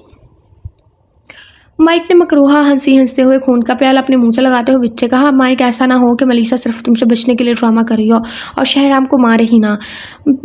विच परेशानी से माइक से बोली। तुम फिक्र मत करो विच, मैंने एक बहुत जाल बुना है, वो जल्दी से मार देगी। माइक विच से बोला जिसमें मकरूहा सा हंस कर अपना सर हिला दिया जबकि विच के जहन में माइक को भी मारने का प्लान चल रहा था। शहराम राहदारी से गुजरते हुए मुख्तलिफ रास्तों से होता हुआ कमरे के सामने पहुंचा। ये कमरा मखसूस मलिका के लिए था जिसमें ना ही कोई खिड़की थी और ना ही कोई और जरिया था जिससे रोशनी मलिका तक पहुंचती। मलिका हल्का सा दरवाज़ा नॉक करके अंदर दाखिल हुआ जहां मलिका कुर्सी पर बैठी कोई किताब पढ़ रही थी और साथ अपने सामने रखे मेज़ पर मुख्तलिफ मादों को मिक्स कर रही थी। मलिका ने दरवाज़ा खोलने की आवाज़ पर अपनी सब्ज़ आंखों से अंदर आने वाले शख्स को देखा। शहराम को 2 साल बाद देखकर इसके चेहरे पर एक उदास सी मुस्कुराहट नमूदार हुई थी। शहराम ने मलिका को मुस्कुराते देखा तो खुद भी हल्की सी मुस्कान के साथ मलिका के करीब गया। इसे ये देखकर शदीद दुख हुआ कि मलिका पहले से काफ़ी कमज़ोर हो गई थी मगर फिर भी वो इस महल की सबसे खूबसूरत लड़की थी। शहरी, तुम ज़्यादा जल्दी मुझसे मिलने नहीं आ गए? मलिका ने मुंह बनाते हुए पूछा। हाँ, तुम अच्छे से वाकिफ़ हो। अगर मेरा बस चलता तो मैं इस जगह दोबारा कभी कदम न रखता, मगर मेरी मजबूरी मुझे यहाँ किसी न किसी तरह खींच लाती है। शहराम हल्का सा कहका लगाकर मलिका से बोला। तुम छोटे शहजादे को कौन सी मजबूरी यहाँ खींच लाई है? तो आई थिंक मलिका ने मुस्कुराकर शहराम से पूछा। मुझे तुमसे एक मदद चाहिए थी मलिका, और मुझे उम्मीद है कि तुम मेरी मदद करोगी। शहराम तेज़ी से मलिका से बोला। तुम्हें जैसी भी मदद चाहिए मैं तुम्हारी मदद कर दूंगी शहरी, मलिका ने इसके चेहरे की संजीदगी देखते हुए कहा। यह निशान मुझे इसको ख़त्म करवाना है और ये कोई भी ठीक कर सकती है, लेकिन तुम हालात जानती हो, इस वजह से मुझे तुम्हारी ज़रूरत है। ये निशान ख़त्म हो जाएगा और इसका असर भी। बस तुम्हें 2 घंटे इंतज़ार करना पड़ेगा, तब तक मैं इसके लिए तुम्हें एक दवा बना कर दूंगी। तुम्हें वो दवा इस निशान पर गिरानी होगी, फिर ये निशान 1 मिनट के अंदर ख़त्म हो जाएगा। मलिका ने शहराम के मोबाइल में निशान देकर जवाब दिया तो शहराम ने सुकून का सांस लिया। ये बहुत नायाब दवा है, ये सिर्फ मैं एक ही बार तैयार कर पाऊंगी शहराम, क्योंकि इसमें जो एक जड़ी बूटी शामिल होती है वह सिर्फ एक ही 10 साल में तैयार होती है और वही इस दवा में शामिल होगी। मलिका मुख्तलिफ अज्जा अपने मेज़ पर रख कर अपने हाथ तेज तेज चलाती हुई बोली, मैं ध्यान रखूंगा, तुम बस मुझे बना दो। शहराम एक तरफ कमरे में मौजूद छोटी सी कुर्सी पर बैठकर बोला। वो और मलिका मुसलसल बातें कर रही थी। इसे मलिका के जरिए ही पता चला कि बहुत जल्द महल में जश्न होगा, लेकिन क्यों होगा ये बात फिलहाल मलिका को भी नहीं पता थी। ये लो शहरी, से संभाल कर लेकर जाना और अपना ख्याल रखना, और अगर हो सके तो इस गुलाम से भी मिलने आ जाना। मलिका इसे दवा तैयार करके पकड़ाकर अफसरता से बोली, मलिका ये मेरा तुमसे वादा है कि मैं तुम्हें बहुत जल्द यहाँ से आज़ाद करवा दूंगा, फिर तुम आज़ादी से अपनी ज़िंदगी जी लेना। शहराम ने मलिका का अफसरदा चेहरा देखकर यकीन से कहा, हम हमीस मुझे कभी यहाँ से जाने नहीं देगा, और अब तुम जाओ, शाम के साय थोड़ी देर में ढल जाएंगे। इसने उसे क्यों कैद में रखा है? अगर वो उसे पसंद करता है तो वो उसे अपने पास महल में रखे। मलिका रुख मोड़ कर शहराम से बोली तो शहराम एक दुख भरी निगाह इस पर डालकर कमरे से बाहर निकल गया। वो महल से बाहर निकल गया और वापस जल्दी से जल्द मलिसा के पास पहुंचना चाहता था। डेरिक मलिसा को अपने साथ अपने घर लेकर आया था। वो ज़्यादातर शहराम के साथ ही रहता था, इस वजह से अपने घर को शायद ही कभी मौका मिलने पर इस्तेमाल करता हो। मलिसा, तुम ये सामने वाले कमरे में जाकर आराम कर सकती हो, तुम्हें डरने की बिल्कुल ज़रूरत नहीं है, यहाँ पर तुम महफूज हो। डेरिक मलिसा को गुमसुम सा देख कर बोला। इसे लग रहा था कि ये मलिसा डरी है, मगर हकीकत में वो माइक की बातों को सोच रही थी। मलिसा डेरिक की बात पर ज़्यादा ध्यान बगैर सीधे चलते कमरे में दाखिल हुई और कमरे का दरवाज़ा बंद करके इसके साथ ही ठंडे फर्श पर ज़मीन पर बैठ गई। माइक की बातों पर वो यकीन न करती, मगर वो माइक जैसी ही दिखती थी। फिर इसकी बातें वो भी काफ़ी हद तक दुरुस्ती से लग रही थी। मलिसा ने अपनी जैकेट से चाकू निकाल कर देखा तो इस पर सुनहरी रूप से कुछ लिखा हुआ था। अजीब सी लिखाई थी, जिसे देखकर वो समझ नहीं पा रही थी कि क्या लिखा है। इसने आहिस्ता से अपनी उंगली चाकू की नोक पर रखी, मगर चाकू की धार इतनी तेज थी कि फ़ौरन इसकी उंगली जख्मी होगी। मलिसा ने जल्दी से अपनी उंगली चाकू से हटाई और इसे ज़ोर से दूसरे हाथ से दबाया ताकि खून रोक सके। इसने चाकू एहतियात से उठकर बैठ के साइड तरास खोलकर इसमें रख दिया और वॉशरूम चली गई ताकि मुंह पर छींटे मार सके। वो बेसिन के सामने खड़ी अपने मुंह पर पानी के छींटे मारने के बाद खुद को आईने में देख रही थी। अचानक इसको अपने पीछे किसी की मौजूदगी के एहसास ने पलटने पर मजबूर कर दिया। तुम प्लीज़ मुझे आज़ाद करवा दो मलिसा। अपने पीछे धुआं में से माइक का चेहरा दिखाई दिया। अचानक वो वहाँ से गायब हो गया। इसे बाएं जानिब अपनी आवाज़ सुनाई दी तो इस तरफ पलटी। मैं तुम्हारा डैड हूँ मलिसा, मेरी जान, प्लीज़ मुझे इस कैद से आज़ादी दिलवा दो। शहराम झूठ बोल रहा है तुमसे, वो सिर्फ तुम्हें इस्तेमाल करेगा और फिर तुम्हारा सारा खून पीकर तुम्हें मार देगा। वो फरेबी है, इसने तुम्हारी माँ को भी मार दिया। वो एक कातिल है मलिसा, तुम एक कातिल के साथ कैसे रह सकती हो? वो किसी को मारने से पहले एक बार भी नहीं सोचता। इसे मार दो, बहुत से लोगों की ज़िंदगी आसान हो जाएगी। मलिसा को अपनी चारों तरफ से आवाज़ें सुनाई दे रही थी। वो अपने कानों पर हाथ रखती आवाज़ें रोकने की नाकाम कोशिश करने लग पड़ी, मगर मुख्तलिफ जुमले इसके कानों में बार बार पड़ रहे थे। ठक ठक। मलिसा, तुम ठीक हो? अचानक बाहर से वॉशरूम के दरवाजे पर डेरिक ने नॉक कर पूछा। मलिसा को आवाज़ें आना बंद हो चुकी थी। वो खुद को संभालती मुश्किल अपना गला खुश्क गला तर करती बोली, मैं ठीक हूँ, तुम जाओ, मैं फ्रेश होकर तुमसे मिलती हूँ। अच्छा, मैं बाहर ही बैठा हूँ। डेरिक मलिसा से बोलकर इसके कमरे से चला गया। वो मलिसा की चीख सुनकर आया था, मगर इसकी सही आवाज़ सुनकर वापस चला गया। हाँ हाँ, कितना मज़ा आ रहा था, मगर ये डेरिक ने सारा ख़राब कर दिया। माइक पीछे बोला। इसने जादू की मदद से मलिसा की ये सब सुनाया और दिखाया था। वो विच के साथ मलिसा के घर मौजूद था। मुझे पता नहीं था माइक, तुम इतने कमीने हो कि अपनी बेटी को भी नहीं छोड़ रहे। विच ने हैरानी से पूछा। वो मेरी बेटी नहीं है, मेरे जुड़वा भाई की बेटी है। वो कमीनगी से हंसता हुआ विच को बता रहा था। मैंने अपने भाई के मरने के बाद इसकी जगह लेने की कोशिश की, मगर वह इसकी बीवी मुझे पहचान गई थी। मैंने मलिसा पर 2 साल एक्सपेरिमेंट भी किए थे, मगर फिर इसकी कमीनी माँ बड़ी होशियार थी, इसे पता चल गया और वह इसे दूर ले गई। वो बात करता आखिर में हकारत से मलिसा की माँ का जिक्र करने लगा। मैंने ही मलिसा की माँ को 1 साल पहले मारा था। इसका खून पीकर मुझे जो मज़ा आया मैं बता नहीं सकता। हाँ, वो इतनी बहादुर थी कि अपनी मौत पर भी नहीं डर रही थी, मगर अफसोस वजह से बचाने के लिए मरी। मैं इसे भी जल्द ही मार दूंगा। वो मक्कारी से मुस्कुराता हुआ विच को बता रहा था। माइक, तुम्हारी बातें सुनकर मुझे लगता है कि तुम यकीन के लायक नहीं हो। विच ने मसनूई से डरते हुए पूछा। बाकी मैं इतबार के लायक नहीं हूँ, तुम्हें 1 सेकंड में मार सकता हूँ। वो मकारी से विच को ऊपर से नीचे गंदी नज़रों से देखते हुए बोला। विच ने मुस्कुराते हुए माइक को देखा। वह इसकी आंखों का मफहूम अच्छे से जानती थी। विच आहिस्ता से चलते हुए माइक के करीब और अपने हाथ की पहली उंगली के लंबे नाखून को आहिस्ता से इसके सीने पर फेरने लगी। जालिम, मारने का इरादा है क्या? माइक ने मजाकन विच का हाथ पकड़ कर कहा। फिलहाल मेरा ऐसा कोई इरादा नहीं है। विच माइक की गिरफ्त से अपना हाथ आज़ाद करवाती मुस्कुरा कर से आंख मारती दोबारा अपनी नाखून इसके सीने पर फेरने लगी। माइक जो विच की बात पर मुस्कुरा रहा था, अचानक से अपने सीने में दर्द उठता हुआ महसूस हुआ। इसने देखा तो विच ने इसके दिल के करीब सीने को अपने तेज धार नाखून से चाक कर दिया था। माइक ने विच के हाथ को जोर से थामकर इसे घुमाते हुए दीवार में दे मारा, जबकि इसके जख्म से खून पूरी रफ्तार से बहने लगा था। विच ने तेजी से जमीन से उठकर खुद का बचाव करने के लिए अपने इर्द गिर्द जादू से धुंध बनाई, जिससे माइक इसे देख नहीं पा रहा था, मगर वह आसानी से माइक को देख सकती थी। इसने बैठ के करीब पड़े लैंप को जोर से माइक के सर पर मारा, जिससे वह लड़खड़ा गया। तुझे तो मैं छोड़ूंगा नहीं ब्लैक विच, माइक चीखता हुआ विच का कहकर सुनकर गुस्से से बोला। पहले पकड़ तो लो बेवकूफ़ वैम्पायर। विश ने ऊंची आवाज़ में माइक से कहा और फुर्ती से माइक के कमर पर अपने नाखून से जख्म देकर पीछे हट गई। माइक ने तकलीफ से चीख मारी। विश ने माइक का ध्यान भटका देखकर जोर से इसके खुले बहते खून वाले सीने में हाथ डालकर इसका दिल जोर से बाहर खींचा। खुद भी पढ़ लो भैया से, इतना हौसला नहीं है मुझ में रोजे के साथ। विश ने हंसते हुए माइक को पता नहीं थिंग या कोने में जाते हुए देखा और अपनी जादू से पहले इसके दिल को ख़त्म किया और फिर इसके जिस्म को जलाकर मलीसा के घर से चली गई। शहराम रात के वापस लौटा और घर में दाखिल हुआ तो घर की बिखरी हालत देखकर इसकी धड़कन एकदम ही तेज हुई थी। मलीसा, डेरिक, इसने इन दोनों को आवाज़ दी मगर जवाब न पाकर बिजली की रफ्तार से हर कमरे का दरवाज़ा खोलकर देखने लगा। मगर जब पूरे घर को देखने के बाद इसे मलीसा और डेरिक ना मिले तो उसने अपने बालों को जोर जोर से मुट्ठियों में जकड़ लिया और सोचने लगा। इसे डर था कि वो दोनों मुसीबत में ना हो। फिर अचानक से याद है कि शायद डेरिक अपने घर चला गया और वो जल्दी से सीधा होता बाहर निकला और बाहर खड़ी अपनी कार में बैठकर डेरिक के घर चला गया। इसने जब डेरिक के घर की लाइट जलते देखी तो इसे थोड़ा सुकून महसूस हुआ। वह गाड़ी पार्क करके अंदर जाने लगा कि गाड़ी की आवाज़ सुनकर इसी वक्त डेरिक भी बाहर निकला। मलीसा कहाँ है, वो ठीक तो है ना? शहराम ने गाड़ी से निकलते ही बिजली की तेजी से डेरिक के पास पहुंचकर पूछा। वो बिल्कुल ठीक है, फिलहाल सो रही है, तुम अंदर जाओ, फिर तफसील से बात करते हैं। डेरिक की बात सुनकर वो पुरसुकून होता घर में दाखिल हुआ था। डेरिक अपनी फ्रिज से पैक्ड खून निकाल कर शहराम के लिए लाया ताकि वो अपनी एनर्जी दोबारा हासिल कर सके जो महल जाने में मुसरफ हुई थी। शहराम को डेरिक ने सारी बात बता दी। वो इससे ज़्यादा गुस्सा तो ना था क्योंकि मलीसा बिल्कुल ठीक थी, मगर ये सुनकर वो परेशान ज़रूर हो गया कि मलीसा को कुछ भी हो सकता था। वो डेरिक से बात करके आराम करने के लिए अपने कमरे में जाने से पहले मलीसा के कमरे में आया ताकि मलिका का दिया हुआ मादा इसके निशान पर गिरा सके। वो बिना आवाज़ पैदा किए मलीसा के पास गया और आहिस्ता से इसकी शर्ट के बटन खोलकर इसे कंधे से खिसकाया और अपनी जैकेट से मादा की छोटी सी शीशी निकालकर इसे अच्छे से एक बार हिलाकर आहिस्ता से इसे मलीसा के इशारे पर गिराने लगा। मादा गिराकर वो मलीसा से दूर हुआ। तब भी मलीसा सोई हुई थी। इसने आज मलीसा के साथ सोने का इरादा किया ताकि अगर मलीसा को कुछ भी दवा के साथ हो तो वो संभाल सके। वो अपनी जैकेट उतार कर फेंकता और अपनी शर्ट को पैंट से निकालकर इसे ढीली करता मलीसा के साथ मौजूद बेड पर खाली जगह पर लेट गया। मलीसा ने शहराम के सोने की थोड़ी देर बाद आंख खोली तो खुद पर किच महसूस करके इसने फौरन इसे साफ कर दिया। घूरी से सोए हुए शहराम को नवाजा। इससे शहराम की ऐसी हरकत से इस पर शक हो रहा था कि माइक सच कह रहा है। वो आंखें बंद करके अपना रुख शहराम की तरफ से मोड़ कर सोने लगी, मगर इसके ज़हन में बार बार वो बातें आ रही थी। इसे याद आया कि इसकी यूनिवर्सिटी के कुछ स्टूडेंट भी गायब हुए थे। अब इसे यकीन हो रहा था कि इस सबके भी गायब होने में कहीं ना कहीं शहराम का ही हाथ है। वो अचानक फैसला करती हुई सोने की कोशिश करने लगी, मगर कुछ सोचकर फौरन उठकर बैठ गई। वो उठकर दराज से चाकू निकालकर बिना आवाज़ पैदा किए कमरे से बाहर निकले। टीवी लाउंज में मौजूद स्लाइडिंग ग्लास खोलकर वहां खड़ी होकर आसमान को तकने लगी। इसकी आंखों के सामने स्पीच का चेहरा आ रहा था जिसे शहराम ने बेदर्दी से मारकर जला दिया था।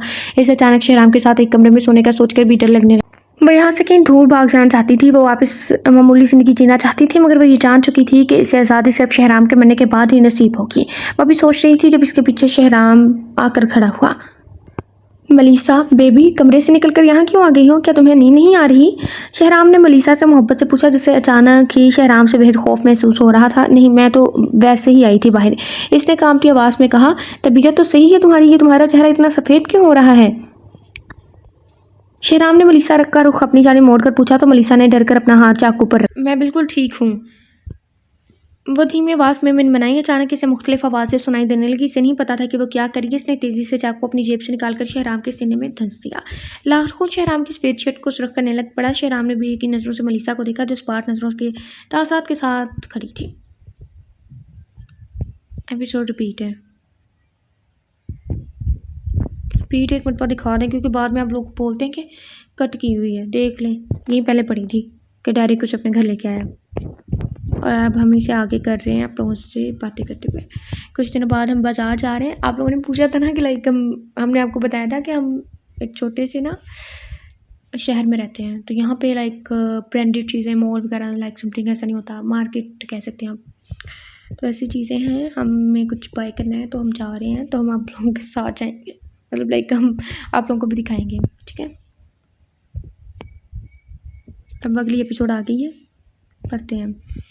शहराम ने झटके से मलीसा का बाजू पकड़कर इसे मोड़ा, जिस चाकू के इसके सीने से निकलकर झटका लगने से मलीसा के हाथ से दूर जा गिरा। मलीसा को समझ नहीं आ रहा था इसने क्या कर दिया। इसने अपने सर को पकड़कर खौफ से शहराम की तरफ देखा जिसकी शर्ट सुर्ख हो चुकी थी।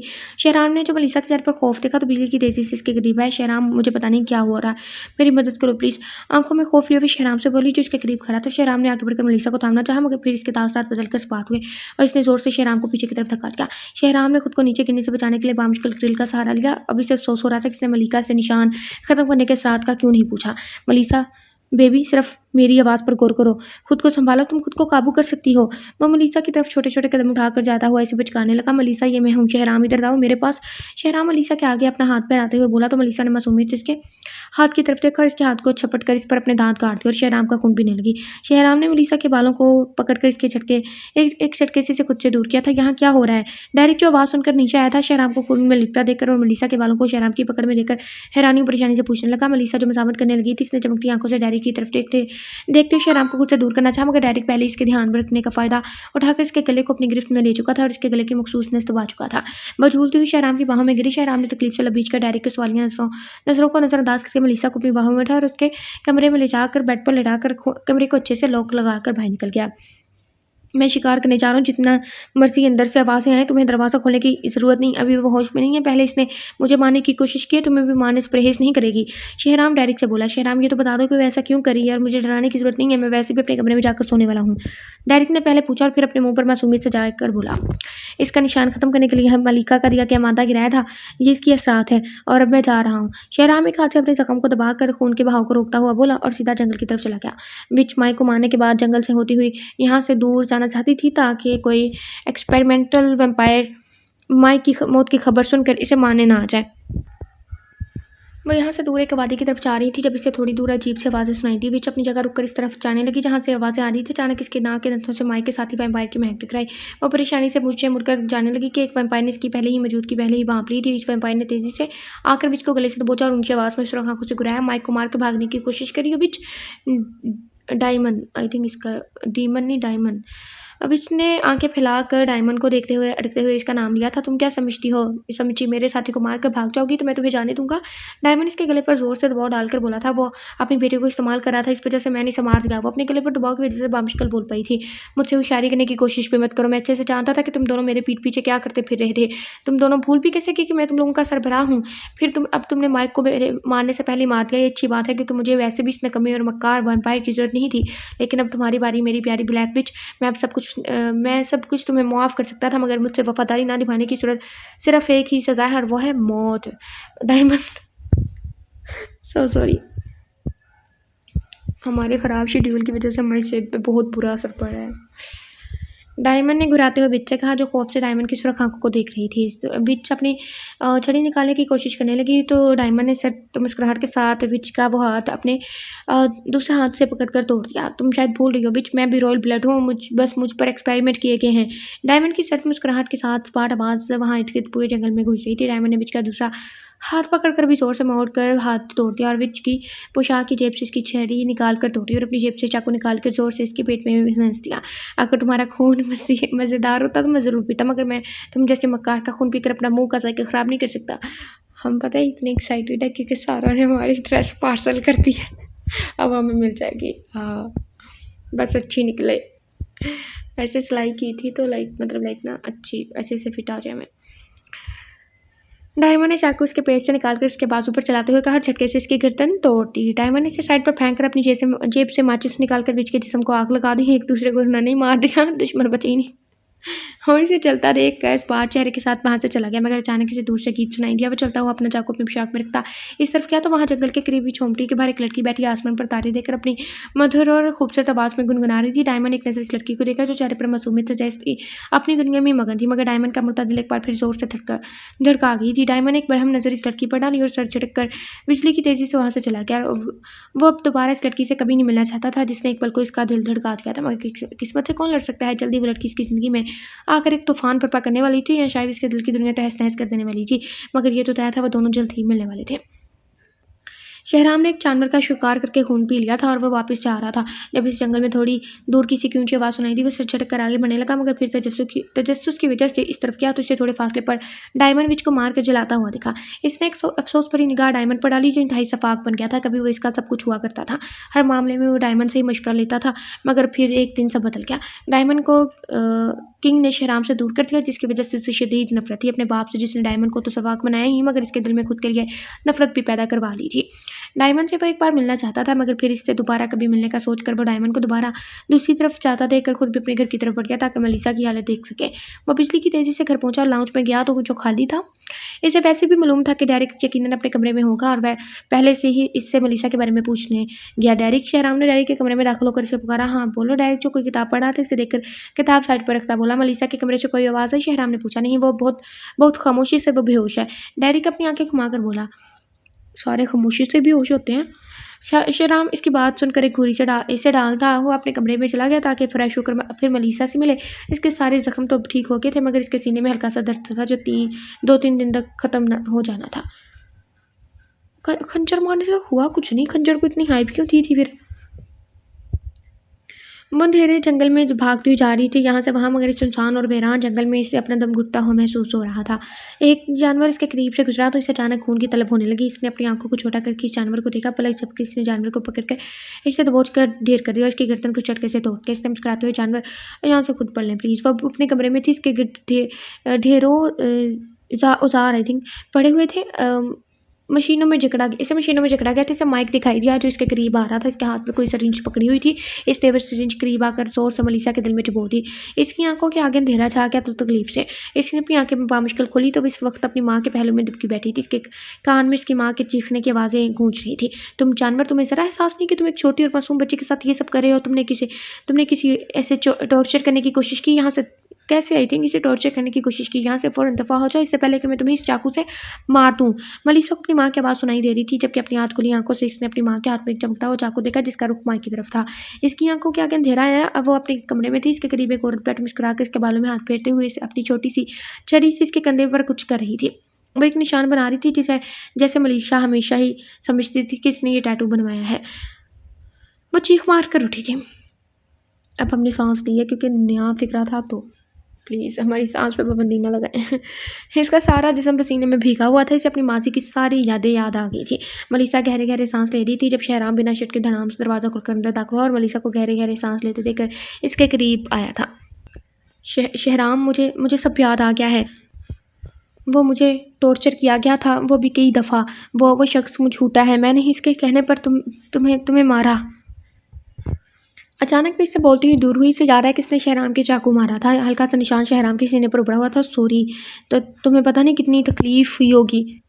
शहराम ने मलीसा को अपने साथ में लिया। अब मेरे होते हुए कोई तुम्हें कुछ नहीं कर सकता और मैं बिल्कुल ठीक हूँ, इसलिए अपने आंसू फ़ौरन रोक लो। अब रोने की ज़रूरत नहीं है और जाओ फ्रेश होकर कपड़े बदलो। मैं तुम्हें कहीं लेकर जाना चाहता हूँ। शहराम ने हाथ की पुष्टि से नम गाल साफ करते हुए कहा था। शहराम से दूर होता इसे वाशरूम के पास छोड़कर जाने लगा तो मलीसा का सुरक्षा चेहरा देखकर वो मुस्कुराता हुआ एक बार फिर इसका आरिस छू गया था। मलीसा ने शर्म से रोककर अपना चेहरा हाथों में छुपाया और जल्दी से कपड़े लेकर वाशरूम चली गई। वो कुछ देर पहले की नाखुशगवार यादों को आरसी तौर पर भूल चुकी थी। वो तैयार होकर शहराम के साथ घर से निकली तो शहराम ने उसे कमर से थाम कर अपने साथ लगाया और झुककर इसे अपने हिसार में लिया। वहाँ से बिजली की तेज़ी से दूर जाने लगा। वो डायरी को पहले मलीसा के ठीक होने के बारे में बता चुका था। अब सही वक्त से सुबह के वक्त हो रहा था, मगर हल्की हल्की बर्फबारी होने की वजह से रात ही लग रही थी। मलीसा ने जोर से शहराम को पकड़ा हुआ था। वो इसे लेकर खूबसूरत झील के पास आया जो बेहद खूबसूरत थी। इस झील से भी ज़्यादा खूबसूरत जो मलीसा के घर के पास थी। यहाँ मुख्तलिफ रंगों के फूल थे। इनमें से एक फूल जिसने इसकी त्वचा खींची वो एक नीले रंग का फूल था। फूल चूँकि बड़े-बड़े दरख्तों के नीचे थे, इस वजह से वो बर्फ़ से ढके हुए नहीं थे। लंबे-लंबे दरख्तों की ओट में छुपे रंग-बिरंगे फूल बेहद खूबसूरत लग रहे थे। शहराम के नीचे उतारने पर वो बच्चों की तरह खुश होती हर चीज़ देख रही थी। वो नीले रंग के फूलों के करीब जाने लगी तो शहराम ने इसे पकड़कर अपनी तरफ खींचा और धीमी आवाज़ में इसकी तरफ झुककर बोला, यहाँ फूल नहीं है, ये सिर्फ़ वैम्पायर्स या विच इस्तेमाल करती हैं। तुम्हें इसका अभी पता नहीं है, ये तुम्हारे लिए ख़तरनाक भी हो सकता है, इस वजह से इससे दूर हो। शहराम के बोलने पर वो झट से अपना सर हिलाती इससे दूर होती बर्फ़ के छोटे-छोटे गोले बनाने लगी। फिर शरारती नज़रों से शहराम की तरफ देखती हुई को एक गोला ज़ोर से शहराम को मारा और फिर एक और मारा। वो लगातार इसके बर्फ़ गोले मार कर खिलखिला कर हँसती हुई शहराम तेज़ी से मलीसा के करीब आया जो इसको अपनी तरफ देख कर भागने लगी थी। शहराम ने खिलखिला कर हँसते मलीसा को पीछे से पकड़कर अपने साथ लगाया और मुस्कुरा कर ज़ोर से इसे अपने सार इसके गिर्द डाला। मलीसा ने मुस्कुराते अपना सर शहराम के सीने पर टिका दिया और गहरा सांस लेकर झील की तरफ देखने लगी जो आसमान की हल्की रोशनी में बेहद खूबसूरत लेकिन ख़तरनाक दिखाई दे रही थी। आपको पता है आइसक्रीम या हम कुल्फ़ी बोलते हैं तो वो वाला आ गया, इसकी आवाज़ मखसूस होती है। मुझे लगता है मुझे तुम जैसे सड़े हुए सर से ओके, वो बार-बार अटक रही है एक जगह पर। मलीसा ने शहराम के चेहरे पर मुस्कुराहट देखकर धीमी आवाज़ में बोलना शुरू किया था, लेकिन एक ही जगह बार-बार अटक रही थी। मलीसा, तुमने जो बोलना है बोल दो। शहराम ने मलीसा का रुख अपनी तरफ करते हुए मोहब्बत से कहा, तो मलीसा ने अपने लब काटते हुए धीमी आवाज़ में कहा, मुझे तुमसे लगता है मोहब्बत हो गई है। वो झट से बोलती अपना चेहरा अपने हाथों में छुपा के शहराम ने खुशगवार हैरत से इसकी तरफ देखा और ज़िंदगी से भरपूर कहका लगा के इसके चेहरे पर के हाथों पर लम्स छोड़ने लगा। मलीसा के इज़हार सुनकर इसका दिल ज़ोरों से धड़क रहा था। मुझे भी तुमसे बेपनाह मोहब्बत है मलीसा बेबी। वो इसे उठाकर घुमाने लगा था। शहराम, मैं गिर जाऊँगी, मैं तुम्हें कभी गिरने नहीं दूँगा। मलीसा, हाँ, मगर तुम मेरा खून ज़रूर पी सकती हो, पर अभी मत पीना शुरू कर देना, नहीं तो तुम सच में गिर जाओगी। वो मलीसा को अपनी गर्दन की तरफ झुकता देखकर हँसता हुआ बोला, तो मलीसा ने हल्का सा थप्पड़ इसके कंधे पर चढ़ा और हाथ खोलकर खिलखिलाते हुए हँसने लगी। डायमंड ने दूर से शहराम को हँसते देखा तो उसके सपाट चेहरे पर एक मुस्कुराहट उतारे हुए यहाँ एक मखसूस फूल लेने आया था। जब इसने इन दोनों को देखा, वो शहराम की खुशी से भरपूर चेहरे पर एक नज़र डालकर वहाँ से चला गया। शहराम ने मलीसा को नीचे उतारकर ज़ोर से खुद में भेजा, जिसने पुरसुकून से शहराम के गिर्द अपना हिसार कायम किया था। वो बेहद खुश थी कि शहराम इसके साथ है और वो जानती थी कि इसके माज़ी के ख्वाब इससे अब कसरत से आया करेंगे, लेकिन वो इस बात से भी बाखबर थी कि शहराम इसे सँभालेगा। इसने मुस्कुराकर शहराम के गिर्द अपना हिसार और तंग किया तो शहराम ने हल्का सा झुककर इसके सर को चूमा और साथ ही बर्फबारी ज़्यादा होने की वजह से घर जाने लगा, जहाँ नई खुशियों से भरपूर ज़िंदगी इनके मंदिर से थी खत्म हो गया। सो आकर हमने इसे ख़त्म कर ही दिया। एक्चुअली माइक में थोड़ी मसला है, तो इस वजह से ना आवाज़ आपको शायद कम आ रही है, मिट्टी वगैरह चली गई होगी। इसे ठीक करवाएँगे तो ठीक हो जाएगा। तब तक प्लीज़ टॉलरेट करें। हम जब भी बाज़ार जाएँगे ना तब करवाएँगे। हम सोच रहे हैं हम तब बाज़ार जाएँ जब सारा का पार्सल आ जाए, क्योंकि हमें फिर पार्सल लाने वाले, वैसे तो हमारे बाबा ला देते हैं, लेकिन वो उस साइड में नहीं होते हैं, दूर होते हैं, तो और थोड़ी डाँट भी पड़ती होती है कि तुम रोज़ ही कुछ ना कुछ मँगवाने लग जाती हो। लास्ट टाइम वो बुक्स लेके आए थे, वो बहुत भारी थी, जिसका हमने पहले ज़िक्र किया था। तकरीबन 3 बुक्स हैं और काफ़ी लाइक ना मोटी-मोटी सी। खैर, नावल कैसा लगा आपको बताइएगा। ये एक फैंटेसी बेस्ड नावल था, तो कुछ भी एक्सपेक्ट किया जा सकता था इससे। अगली वीडियो में मिलते हैं, अपना ख्याल रखिएगा और प्लीज़ नावल को पढ़ लिया करें। हमें लाइव आके कहना पड़ता है कि नावल को पढ़ लें, फिर आप रिस्पॉन्स देते हैं। लास्ट टाइम ऐसा हुआ था, कल हम नहीं आए थे, आप लोगों ने नावल नहीं पढ़ा, आज पता नहीं क्या होगा।